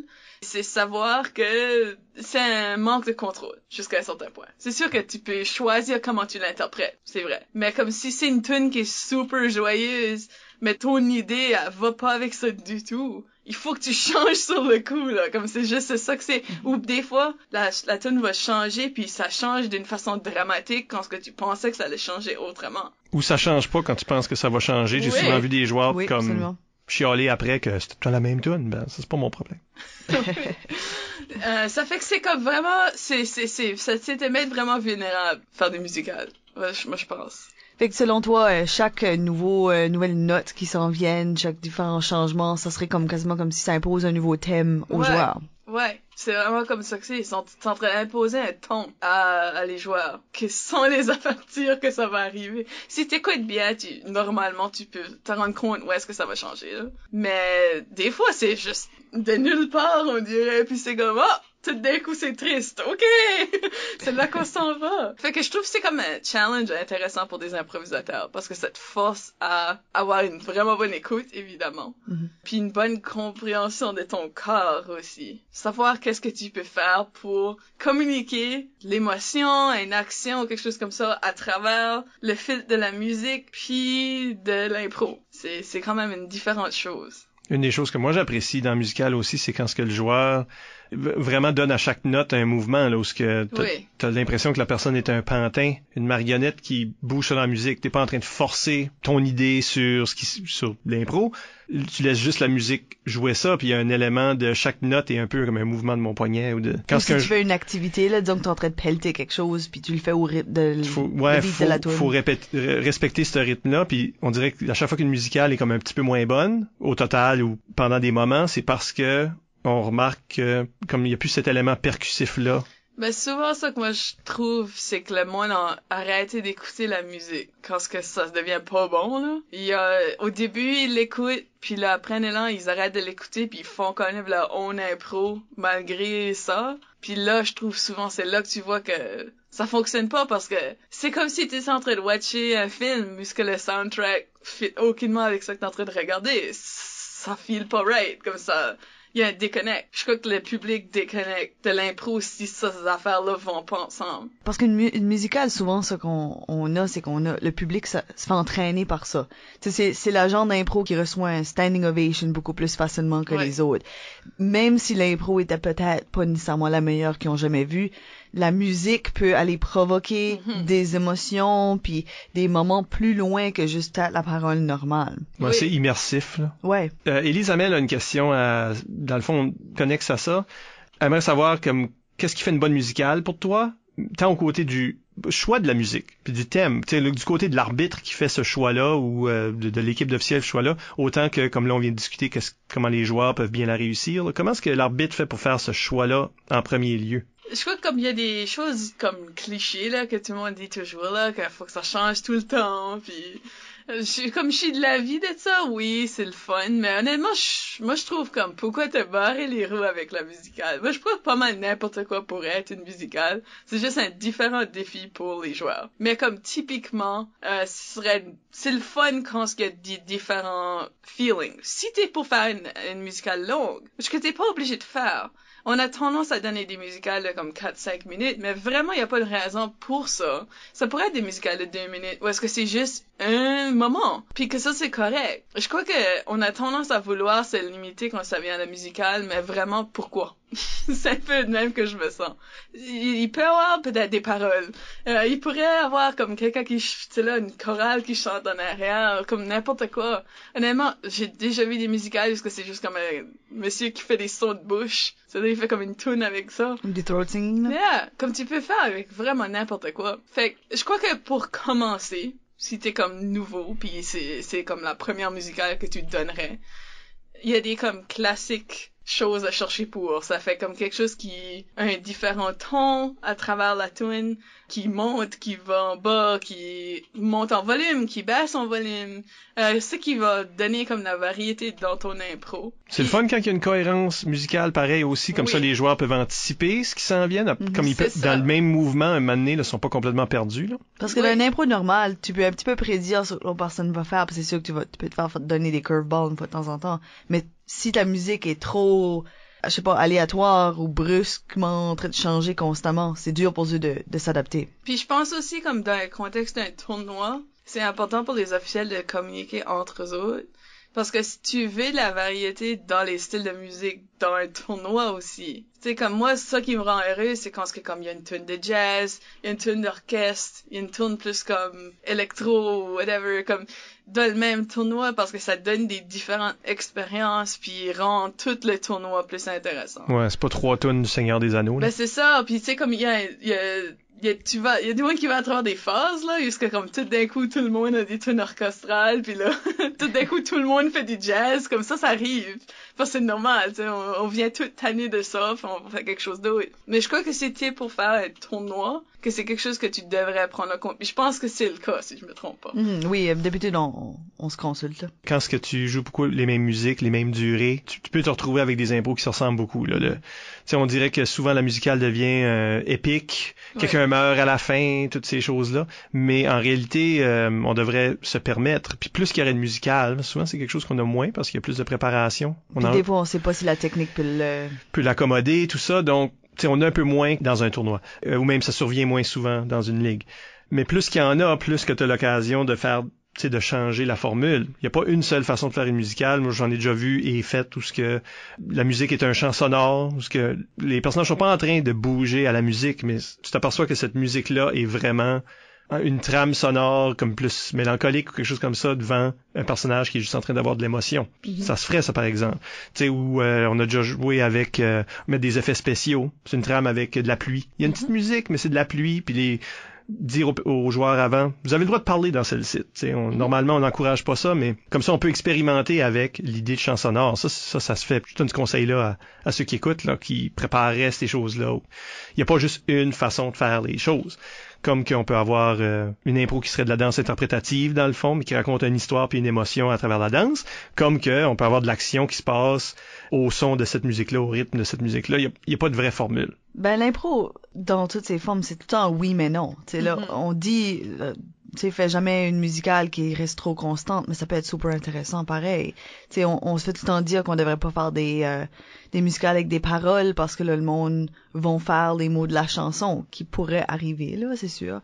Mais moi, j'ai donné la cucaracha une fois à la Licume. C'était juste straight up la cucaracha. Comme il y avait les paroles, il y avait ça, mais ça c'était un ton. Puis ça marchait, puis ça donnait quelque chose d'intéressant parce que c'est sûr que les joueurs connaissent un petit peu la chanson, fait que déjà là ils peuvent mieux se préparer là. Mais juste le fait qu'il y a des paroles, on oublie que la voix c'est aussi un instrument qui peut être intéressant dans le musical. Surtout si vous utilisez des langues qui ne sont pas le français et l'anglais, qui sont les langues Ça ajoute une autre texture qu'on connaît. Malgré que j'ai déjà donné Funky Town. Oui. Tout ça, c'est possible. Il faut pouvoir expérimenter, puis la musicale nous donne cette occasion-là comme toutes les autres façons. Je dirais une chose, par exemple, en termes de choix de musique, parce que des fois, je le vois, puis je fais comme la chanson que vous choisissez, là, que vous allez utiliser, faites-la finir sur un punch, pas sur un fade. Tu sais, il y a des chansons qui sont faites où ce que tout d'un coup, la chanson se fond, puis ça devient de plus en plus. À moins que c'est censé être comme une émotion, comme intense. Ferait ça. Oui, mais des fois, c'est comme, il y a juste des chansons qui sont enregistrées de même, là, qui finissent pas. Oui, ils ont juste été trop lâches, ils ont juste fadé out. Ça fade pendant que je chante encore quelque chose. Comme, ceux-là peuvent finir un peu étrange pour un impro, comme, au moins sifflez-les plus tôt. C'est le genre de choses. Ouais, c'est ça, parce que je veux dire, moi, souvent le monde siffle. Si c'est une tune comme ça, souvent le monde va siffler comme une couple de secondes avant la fin. Presque, là. Parce que tu veux pas que l'impro finisse sur un bizarre de... Parce que c'est à moins que c'est ça que la musique est supposée faire. Oui. Si c'est là, tranquillement, ça vient plus calme ou whatever, ben, ça fait du sens, mais si c'est... Moi, ça que j'aime, c'est des musicales où, jusqu'à un moment donné, ça va vraiment bas. Puis là, les joueurs peuvent plus entendre, puis savent pas si l'impro est fini ou non. Ah ouais, ça c'est drôle. Le visage de panique, là. ça, je continue-tu l'impro, là, ou c'est fini? Ou juste comme un moment de silence. Des fois, il y a juste des moments de silence, puis là, il y a tout le temps un moment de panique. Ouais. Moi, je crois que c'est aussi bien d'utiliser ça. Oui. Parce que ça peut être super intéressant du silence. En impro, on n'utilise pas assez du silence. Je pense que ça a vraiment un pouvoir intense. Fait que dans une musicale, s'il y a beaucoup de musique, tous tes sens sont constamment, tu sais, là, il y a pas de pause, tu sais, parce que c'est de la musique. La manière, ça juste silence. Ça peut être vraiment puissant comme moment dans le musical, ça. Puis là, il y a la musicale qu'on crée nous-mêmes. C'est-à-dire la chanter. Oui. Parce que la chanter, c'est l'autre impro où la musique est directement reliée. Comment est-ce que les joueurs doivent aborder cette affaire-là? Parce qu'il y a plusieurs formules. Là. Il y a du monde qui invente leurs propres airs. Il y a du monde qui utilise des airs connus. Il y en a qui gardent la même chanson tout le long d'une impro. Il y en a qui arrêtent pas de changer de réplique en réplique. Qu'est-ce qui est ton idéal, Tonat? Je pense, pour commencer, t'es mieux de choisir une tune qui existe pour vrai, comme pour les plus novices, parce que le monde fait ça, puis là, la tune change. Le monde font ça beaucoup. C'est pas mélodieux, là. Non, souvent, c'est juste t'entredire des mots à un différent ton. Comme... Mon préféré, c'est quand tu dis une pleine phrase, puis là, à la fin... Ouais. C'est ça, je parle juste de même. C'est ça. Fait que je crois que ça peut sécuriser du monde de suivre un air qu'ils connaissent. Surtout si t'es pas musical comme personne. C'est ça, comme si tu sais où est-ce que tu t'en vas. C'est un petit peu comme, mettons, comme si t'es en train de faire la rimée. Parce que on dit souvent de comme penser à le mot que tu vas dire ou la fin que tu vas avoir avant. Ben, c'est une façon de te faire ça aussi. Tu sais combien de mots que t'as besoin de dire dans ta phrase pour fitter avec la chanson que t'es en train de chanter. Ça fait, je crois que c'est sécurisant, mais je pense que ça peut aussi être surutilisé. Ça fait que je me souviens, là, il y a un moment donné où C'est le temps des cathédrales. il y a un moment donné que tout le monde utilisait ça, puis j'étais assez écœurée de ça. Comme je me souviens, actually, parce que ça arrivait comme 2 ans passés que quelqu'un a fait ça, d'une chantée, puis mon réflexe était automatiquement « Oh! » Mais comme, pour eux, c'était nouveau. Oui. Pour moi, j'avais vu ça comme 5 ans. Ça, c'était une facile. Le blues du businessman, là, j'aurais voulu être un artiste et à un moment donné, était surutilisé. Puis il y a des gens qui surutilisent, tu sais, comme ceux qui n'ont pas beaucoup de culture musicale, vont se faire donner ce conseil-là probablement. Ils vont utiliser des chansons de Noël que tout le monde connaît, Bonne fête, au Canada. Et ceux-là reviennent beaucoup et semblent très comptines, là, tellement c'est comme des chansons très connues. Puis feel cheap, parce que si tu vas me faire mettons que tu utilises une chanson de Noël, c'est correct. Mais si l'impro a aucun rapport, est pas festive, a aucun rapport avec les fêtes, on dirait que ça fit pas. La mélodie évoque quelque chose que t'es pas en train de rendre. Ben, l'affaire avec utiliser une chanson que le public reconnaît, c'est qu'ils font « Ah, ils chantent cette tune-là! » Mais des fois, ça peut jouer contre toi, justement dans ce sens-là. Tu sais, c'est comme, pourquoi je chante une tune de Noël? On dirait que tout d'un coup, tu redeviens une personne debout dans le vide avec un jersey de hockey. Comme ça sort le public de la situation parce que ça n'a plus rapport. Je vais lancer des fleurs à Samuel Chiasson. Juste pour dire que comme son approche à la chantée que j'avais toujours trouvé comme remarquable, il était un peu comme toi là, où il y avait plein de tunes dans la tête, il faisait beaucoup de radio, il faisait de la recherche musicale, évidemment c'est encore quelqu'un qui travaille dans ces domaines-là. Mais ce qu'il faisait, c'est il rentrait dans une impro avec le thème c'est quelque chose, puis dans sa tête, je pense, il voyait toutes les tunes qui avaient rapport à cette chose-là. Ouais. Puis il variait, là, il changeait selon le petit moment dans l'impro, il changeait de tune, mais c'était toujours un air d'une tune qui avait rapport avec sa thématique. Là, je pense que ça marche. Puis, fait que là, c'est comme... Là, en plus, t'as ajouté une couche où ce que le public est en train de faire comme... Non seulement c'est une impro à propos des chevaux, mais il est en train de chanter juste des tunes à propos de des chevaux. Y a-tu des tunes au bout des chevaux, là? Parce que c'est une exemple. C'était son exemple de tantôt. On n'arrête pas de le répéter. Y en a-tu? Des chevaux pis des clowns. Non, chevaux, j'en ai. Ouais, moi aussi. J'en ai plusieurs. C'est un weird exemple. Mais mettons, il utilise tout le temps comme une toune. Il change complètement les mots, mais c'est une toune que l'air a rapport avec le moment puis avec le thème. Fait que pour le public qui reconnaît les chansons, c'est en train d'ajouter comme une joke de plus. C'est la joke qui est pas dite, mais c'est comme...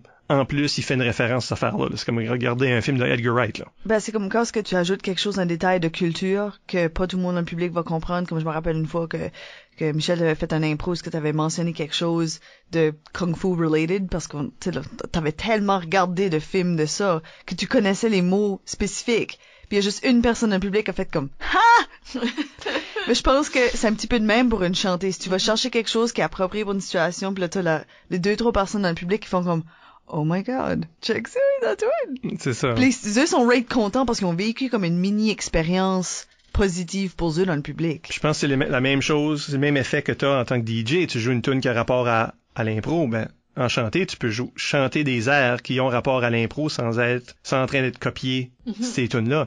Fait qu'il y a un moyen de faire ces choses-là. Mais il y a aussi moyen de complètement inventer tes airs. Puis je pense que les meilleures chantées sont celles qui ont un air que tu reconnais ou que tu reconnais pas, qui est pas vraiment nécessairement reconnaissable, que les joueurs sont en train d'inventer, mais qui ont vraiment... Comme pour moi, là, ce que j'aime, c'est une chantée qui est une chanson. Ouais. Que si on l'avait enregistré, là, on la referait, là, mais je veux dire, si on l'enregistrait, tout le long, t'avais les couplets puis les refrains, un refrain qui revient, que ça file comme si c'était une vraie production. Ça, moi, ça vient me chercher. Ça, c'est... Si je réussis à faire ça comme joueur, comme ça va être un moment mémorable pour moi, là, tu sais. Ouais, je suis 100% d'accord, parce que je pense que c'est beaucoup à comment tu commences aussi, parce que c'est comme les premières, comme 10 répliques vont beaucoup indiquer comment ce que le reste va se passer, je trouve.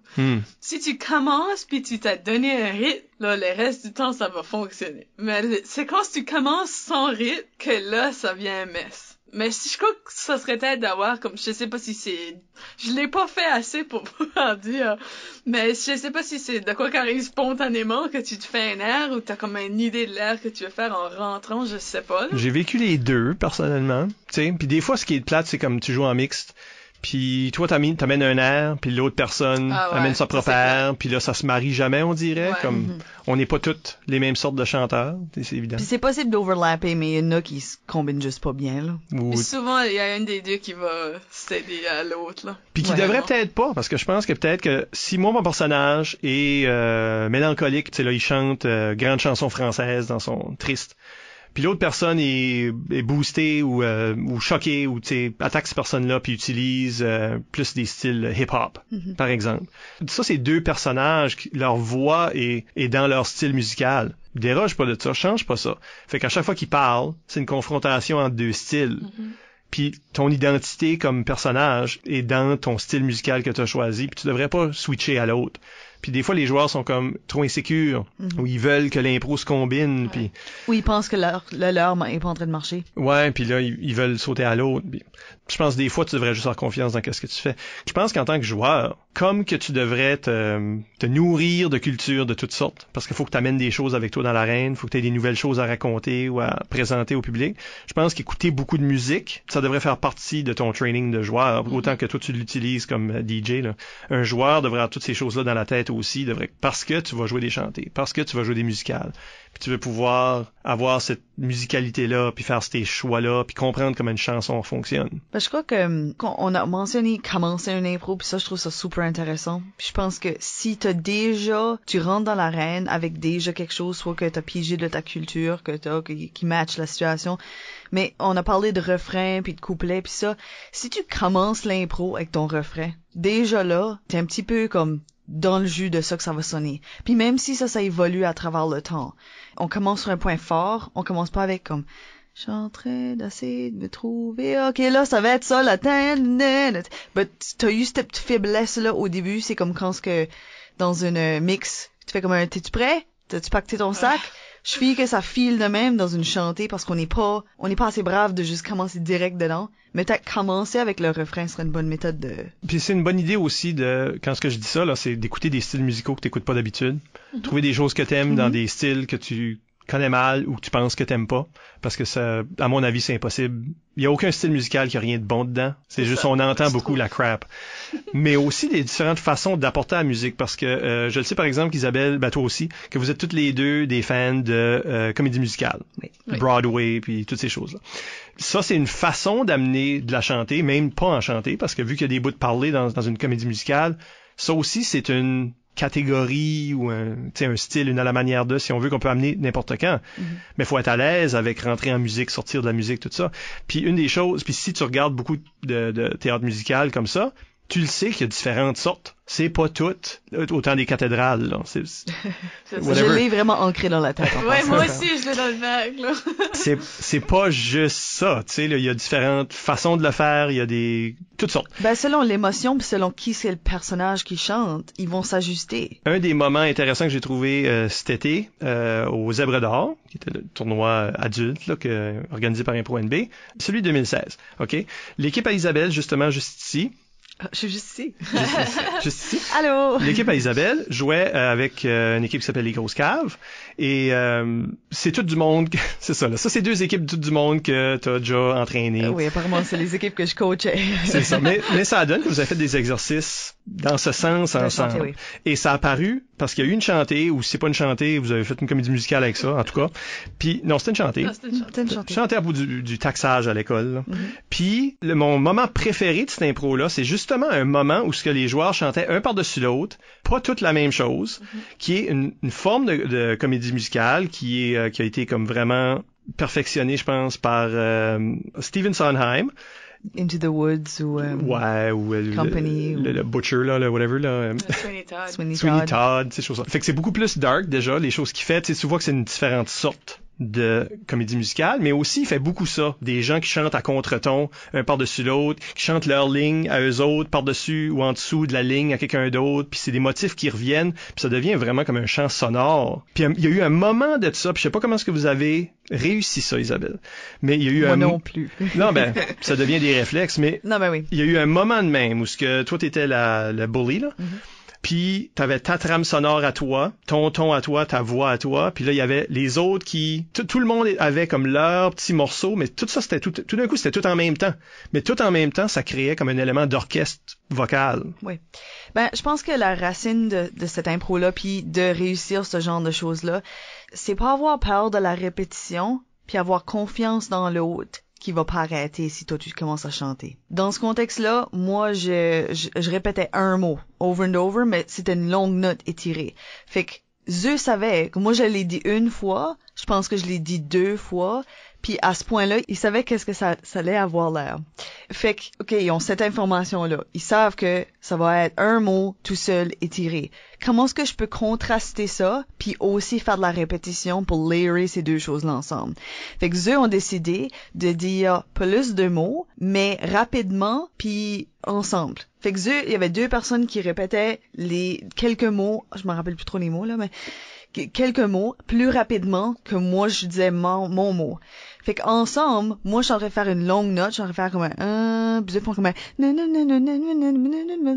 au-dessus de ça, puis le contraste se fait. Faut juste avoir confiance que l'autre personne, parce que moi, dans un impro normal, j'aurais pu arrêter de chanter parce qu'ils se sont mis à chanter. Faut juste avoir les guts de faire, moi j'arrête pas de chanter, puis toi continue. Je pense que ça vient peut-être aussi d'une peur de rudesse. Ouais. De pas faire ça. Parce que tu veux pas couper la parole à l'autre personne, ouais? C'est ça qu'on fait normalement.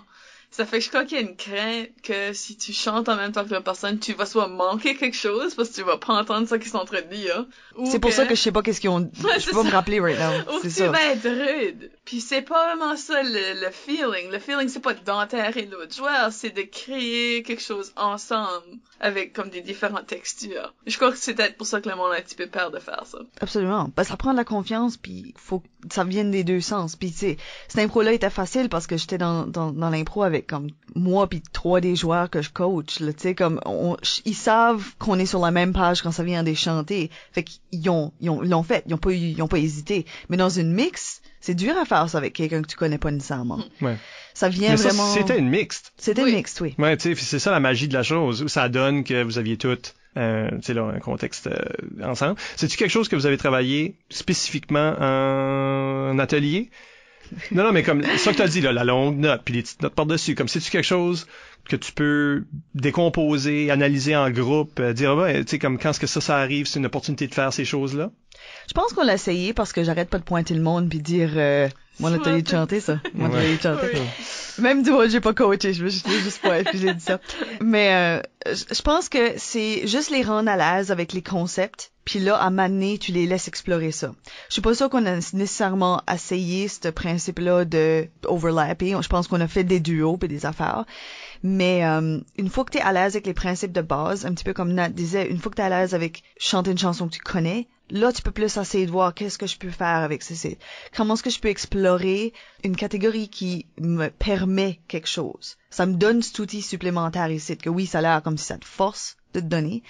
Mais comment est-ce que je peux mimer mieux? Comment est-ce que je peux chanter puis exploiter ça puis rendre ça intéressant puis impressionner un public avec quelque chose qu'on peut faire? So, je pense que les joueurs sont un âge jusqu'ils explorent puis essayent. Puis on fait ça à la Licume aussi cette année. Ce genre de contraste-là. Il y avait même une impro en 2016 que il y avait 4 joueurs dans l'arène puis ils étaient en train de faire ça. Il y avait 2 personnages qui étaient, je pense, des arbres.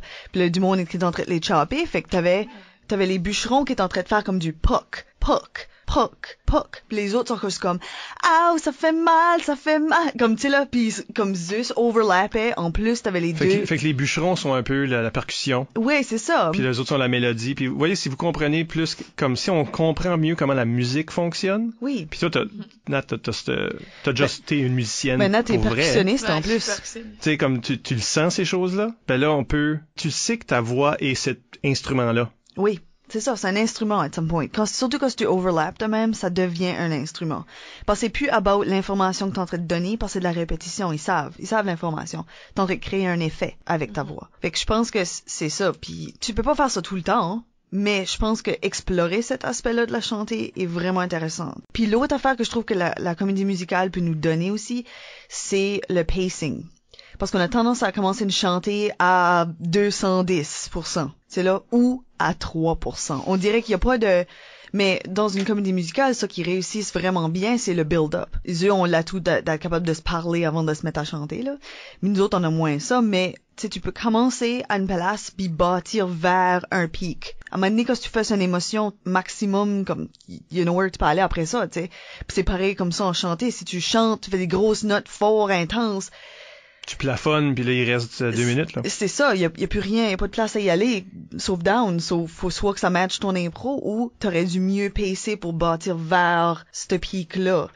Fait que, je pense que si tu joues avec comment tu construis ton impro, puis comment est-ce que ça affecte la façon que tu montes, puis tu descends, puis que tu overlaps ou non, puis tu sais, parce que tu peux faire une chicane entre 2 personnes, puis ils sont en train de juste se dire les mêmes 2 phrases, mais overlapper. Une fois qu'on a entendu séparément les 2 phrases, ils peuvent s'overlapper tant qu'ils veulent, parce que c'est plus de l'information pour le public. C'est un effet. Tout le monde devrait écouter Stephen Sondheim. Je trouve que c'est actually un bon exemple de quelque chose qui sonne comme de l'impro. Ouais, pour vrai. Je trouve que quand les personnages interagissent, ils sonnent comme de l'impro, les personnages réagissent, comme c'est juste assez comique puis punché puis comme on dirait qu'il y a un sens d'humour qui est vraiment approprié pour l'impro, puis ça file pas aussi scripté, ça file beaucoup plus vrai que beaucoup de comédies musicales.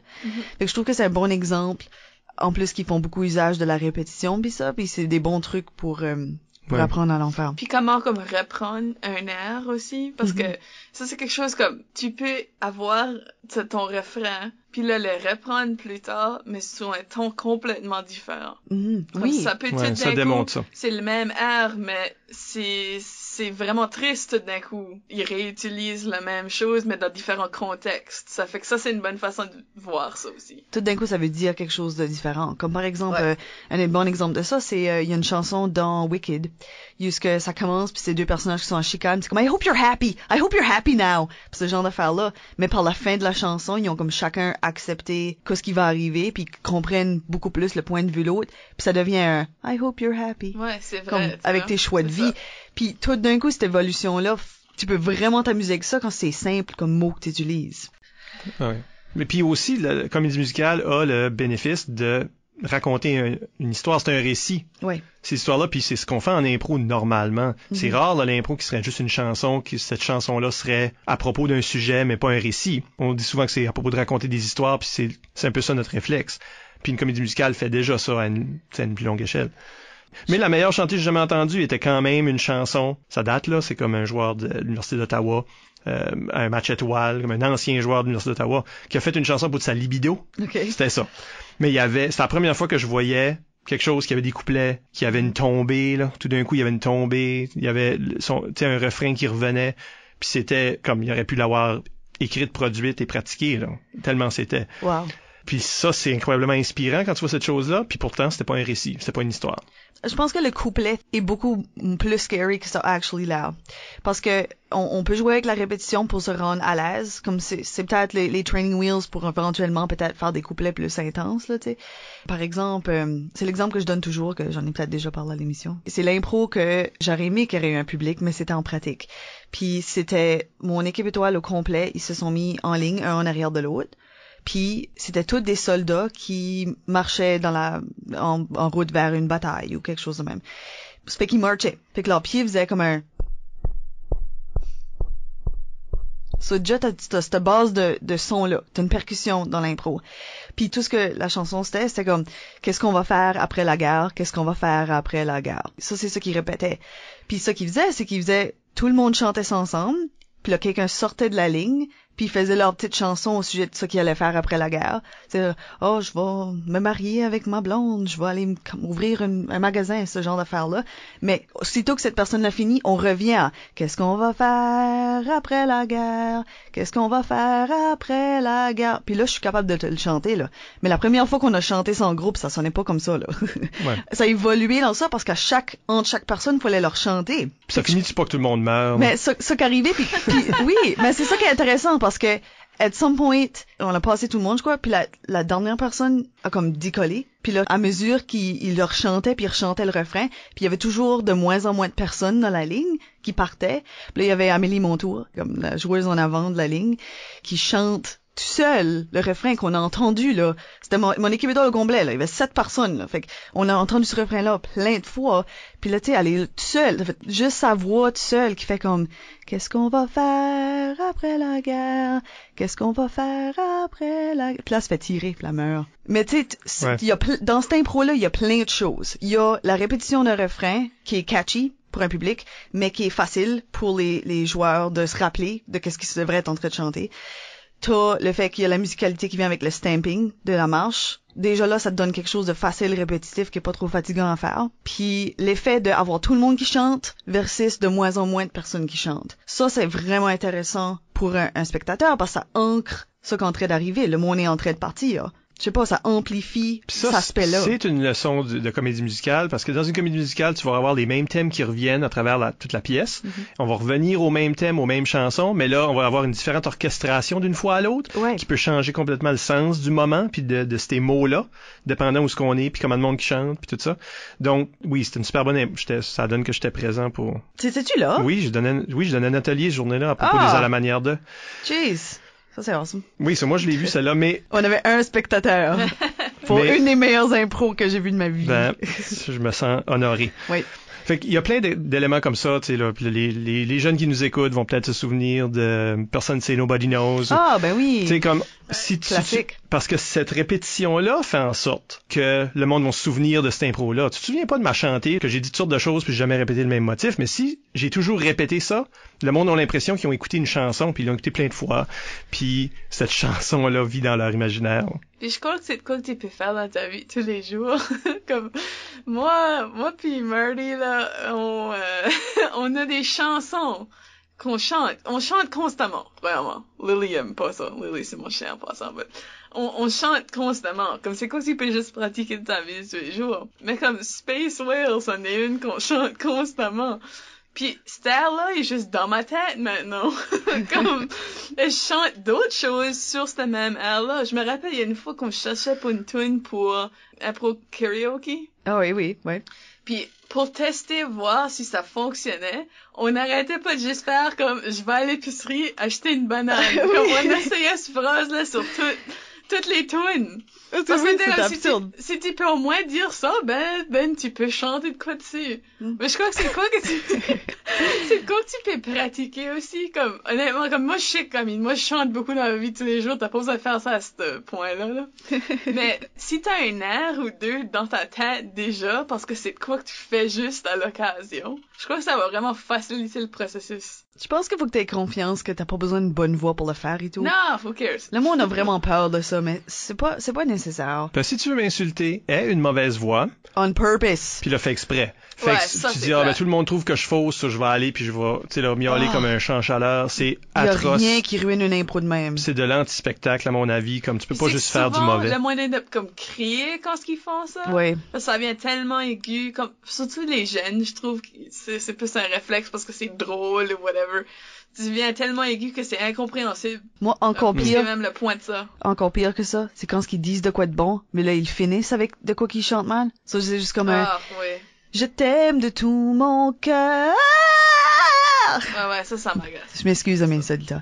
Mais comme, tu sais, là, c'est pour être comique, puis c'est pour ça, mais je trouve que ça manque de respect à la catégorie. Oui, c'est pas prendre la catégorie au sérieux. Non, c'est ça. Mais tu disais quelque chose d'intéressant tantôt. Disons, ça fait un bout maintenant. Mais t'as parlé de la rimée. Oui. OK? Puis on parlait de comment, tu sais, on a parlé de percussion. Puis je pense que de tous les instruments, de toutes les instrumentalisations, la percussion est probablement l'outil le plus utile en général à un improvisateur. L'idée d'être rythmé. Parce qu'on disait tantôt qu'un match est rythmé. Ça arrive, là, ça arrive. Puis il y a des moments qui sont percussifs, là. Un sifflet, c'est pas mélodieux, un sifflet, là. Tu sais, le sifflet de dit, le gazou de dit. C'est tout à propos d'un rythme. Puis on parle beaucoup de joueurs, tu parlais de pacing tantôt, Isabelle, que faut avoir comme une horloge dans la tête. Puis ça, c'est le bon moment pour ce site. Puis ça, c'est le bon moment. Tu sais, la parole mise juste au bon moment. Mais aussi, en rimé, il faut rythmer ce qu'on dit. Puis ça nous aide à créer des structures qui riment. As-tu d'autres exemples? Ben, je pense que c'est ça l'affaire, c'est que t'as un chrono puis un métronome dans ta tête. Un métronome. Quand est-ce que tu fais quelque chose comme ça? Parce que c'est quasiment la même chose, vraiment. C'est quelque chose qui te garde en temps, right? So, si t'as une idée de combien de temps que t'as, tu peux diviser ton temps en phrases ou en actions comme dans ta tête. Ça fait que tu peux faire sûr que ton rime fit, si tu veux, dans un pattern. Parce que c'est ça que le monde aime. Le monde aime écouter des choses qui sont des patterns. Ils aiment écouter des choses qui se répètent aussi parce qu'ils aiment sentir comme s'ils peuvent suivre avec toi, right? So, si t'es en train de faire une rimée ou t'es en train de faire une chantée, si tu peux suivre ton comme métronome intérieur, ça c'est juste plus agréable pour tout le monde puis plus sécurisant pour toi, je dirais. Parce que si t'es en train de faire plein de bouts de chansons un petit peu partout, toi tu peux te mélanger dans ce que t'es en train de faire parce que c'est pas sécurisant ça. So, je crois que si tu suis ton chrono/métronome, j'aimerais qu'il y ait un métronome dans notre tête. J'aimerais ça. Je me pense à ça. Mais c'est vrai, puis ça s'utilise en mime, ça s'utilise en n'importe quoi, vraiment. Juste comme comment ça fait longtemps qu'on fait ce joke-là, comment longtemps qu'il peut rester, comme notre histoire va-tu assez vite, elle va-tu trop assez lentement, puis tout ça, c'est un facteur de cet élément-là. Là. Puis tout ça, c'est une sorte de musicalité, si on veut, parce que, tu sais, il y a une musicalité dans du théâtre, donc dans de l'impro aussi. Ben, ça s'applique bien à l'émotion. Tu sais, comme si tu files que t'es dû pour une émotion comme telle affaire, ou c'est trop tôt pour cette émotion-là, il y a encore beaucoup de temps devant toi, puis tu fais comme je file qu'on devrait être en train de faire ça, c'est tout de suite. On dirait que le métronome est plus quelque chose de émotif puis musical que le chronomètre. On dirait que le chronomètre est très rigide, pis c'est comme, et là, il te reste 30 secondes, comme, wrap up cette histoire ici, là, tu sais.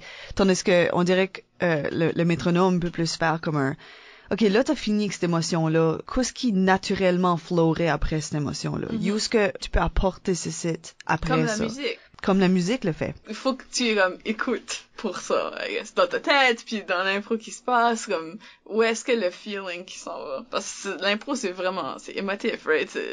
C'est à la base, souvent, anyway, là, à la base de comme des personnages qui continuent l'histoire. So, si tu suis ton émotion puis ton métronome, là, tu pourrais te rendre. Je me demande si c'est pour... Ça filera authentique. Ouais, oui, c'est ça. Parce que si tu peux pas, si tu le forces, le public va s'en rendre compte. Je me demande si c'est pour ça qu'on s'appuie beaucoup sur les émotions dans des chantées. C'est beaucoup plus des impros qui sont about une émotion forte que peut-être un impro normal. Comme je veux dire, comme statistiquement, comme est-ce que il y a plus d'impros chantés qui sont about des émotions fortes? Parce que c'est quelque chose qui est plus facile, on dirait, à chanter about, à explorer. On dirait qu'on peut plus aller chercher ça dans un coin viscéral. Mais qu'est-ce qui est souvent la fonction de la musique dans un film, par exemple?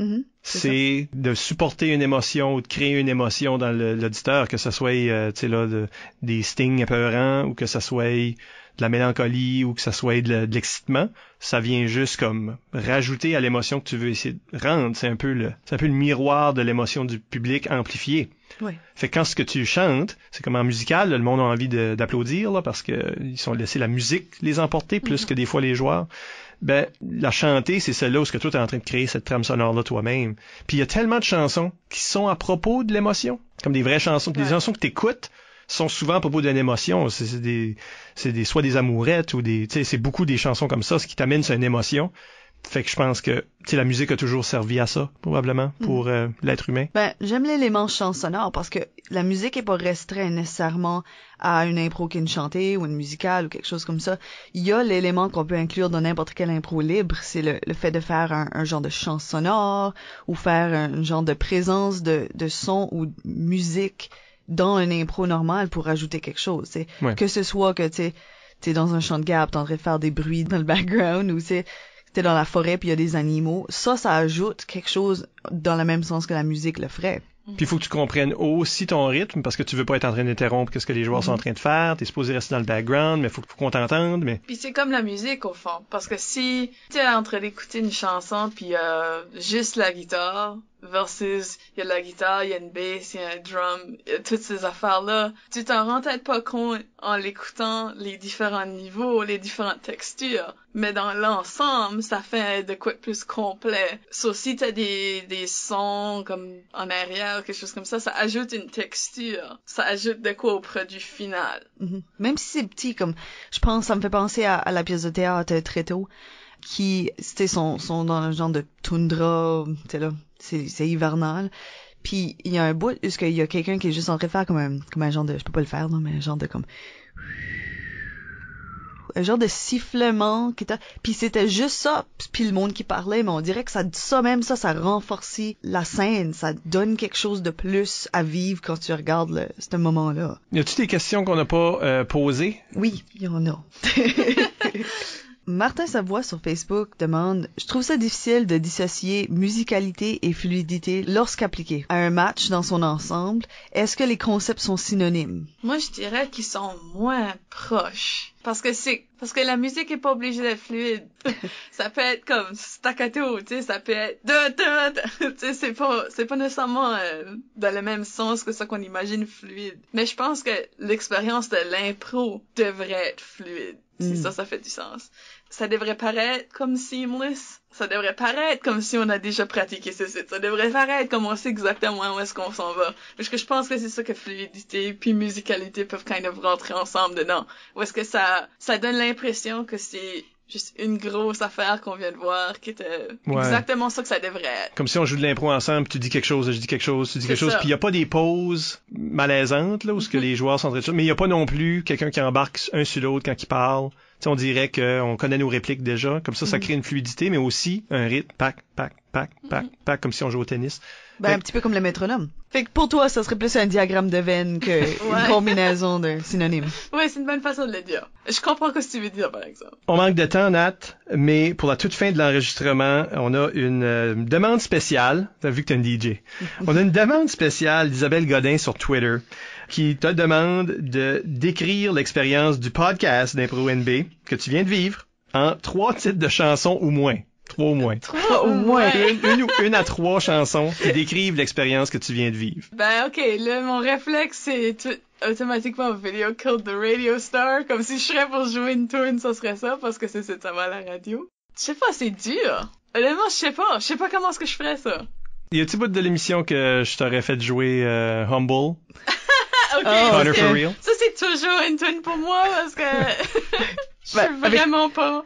Avec les self-high-fives. C'est ça, ce bout-là. You are the humblest. Ouais, clairement.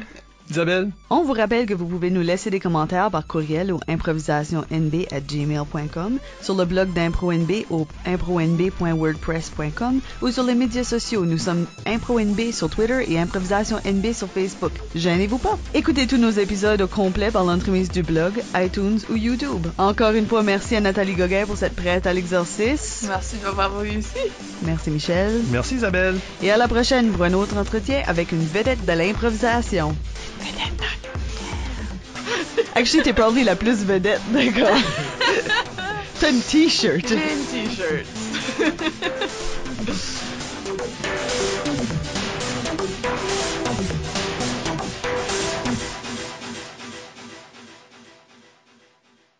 On peut-tu hire quelqu'un pour juste comme avoir un giant fan puis juste nous faner pendant les épisodes? Même juste comme une grosse, c'est grosse comme palme là, c'est juste comme une grosse fan. Ouais, Olivier Rioux m'a dit qu'il viendrait juste comme vous souffler dans la face, mais... Je sais pas si ça c'est une bonne idée. Merci pareil Olivier Rioux. Ouais.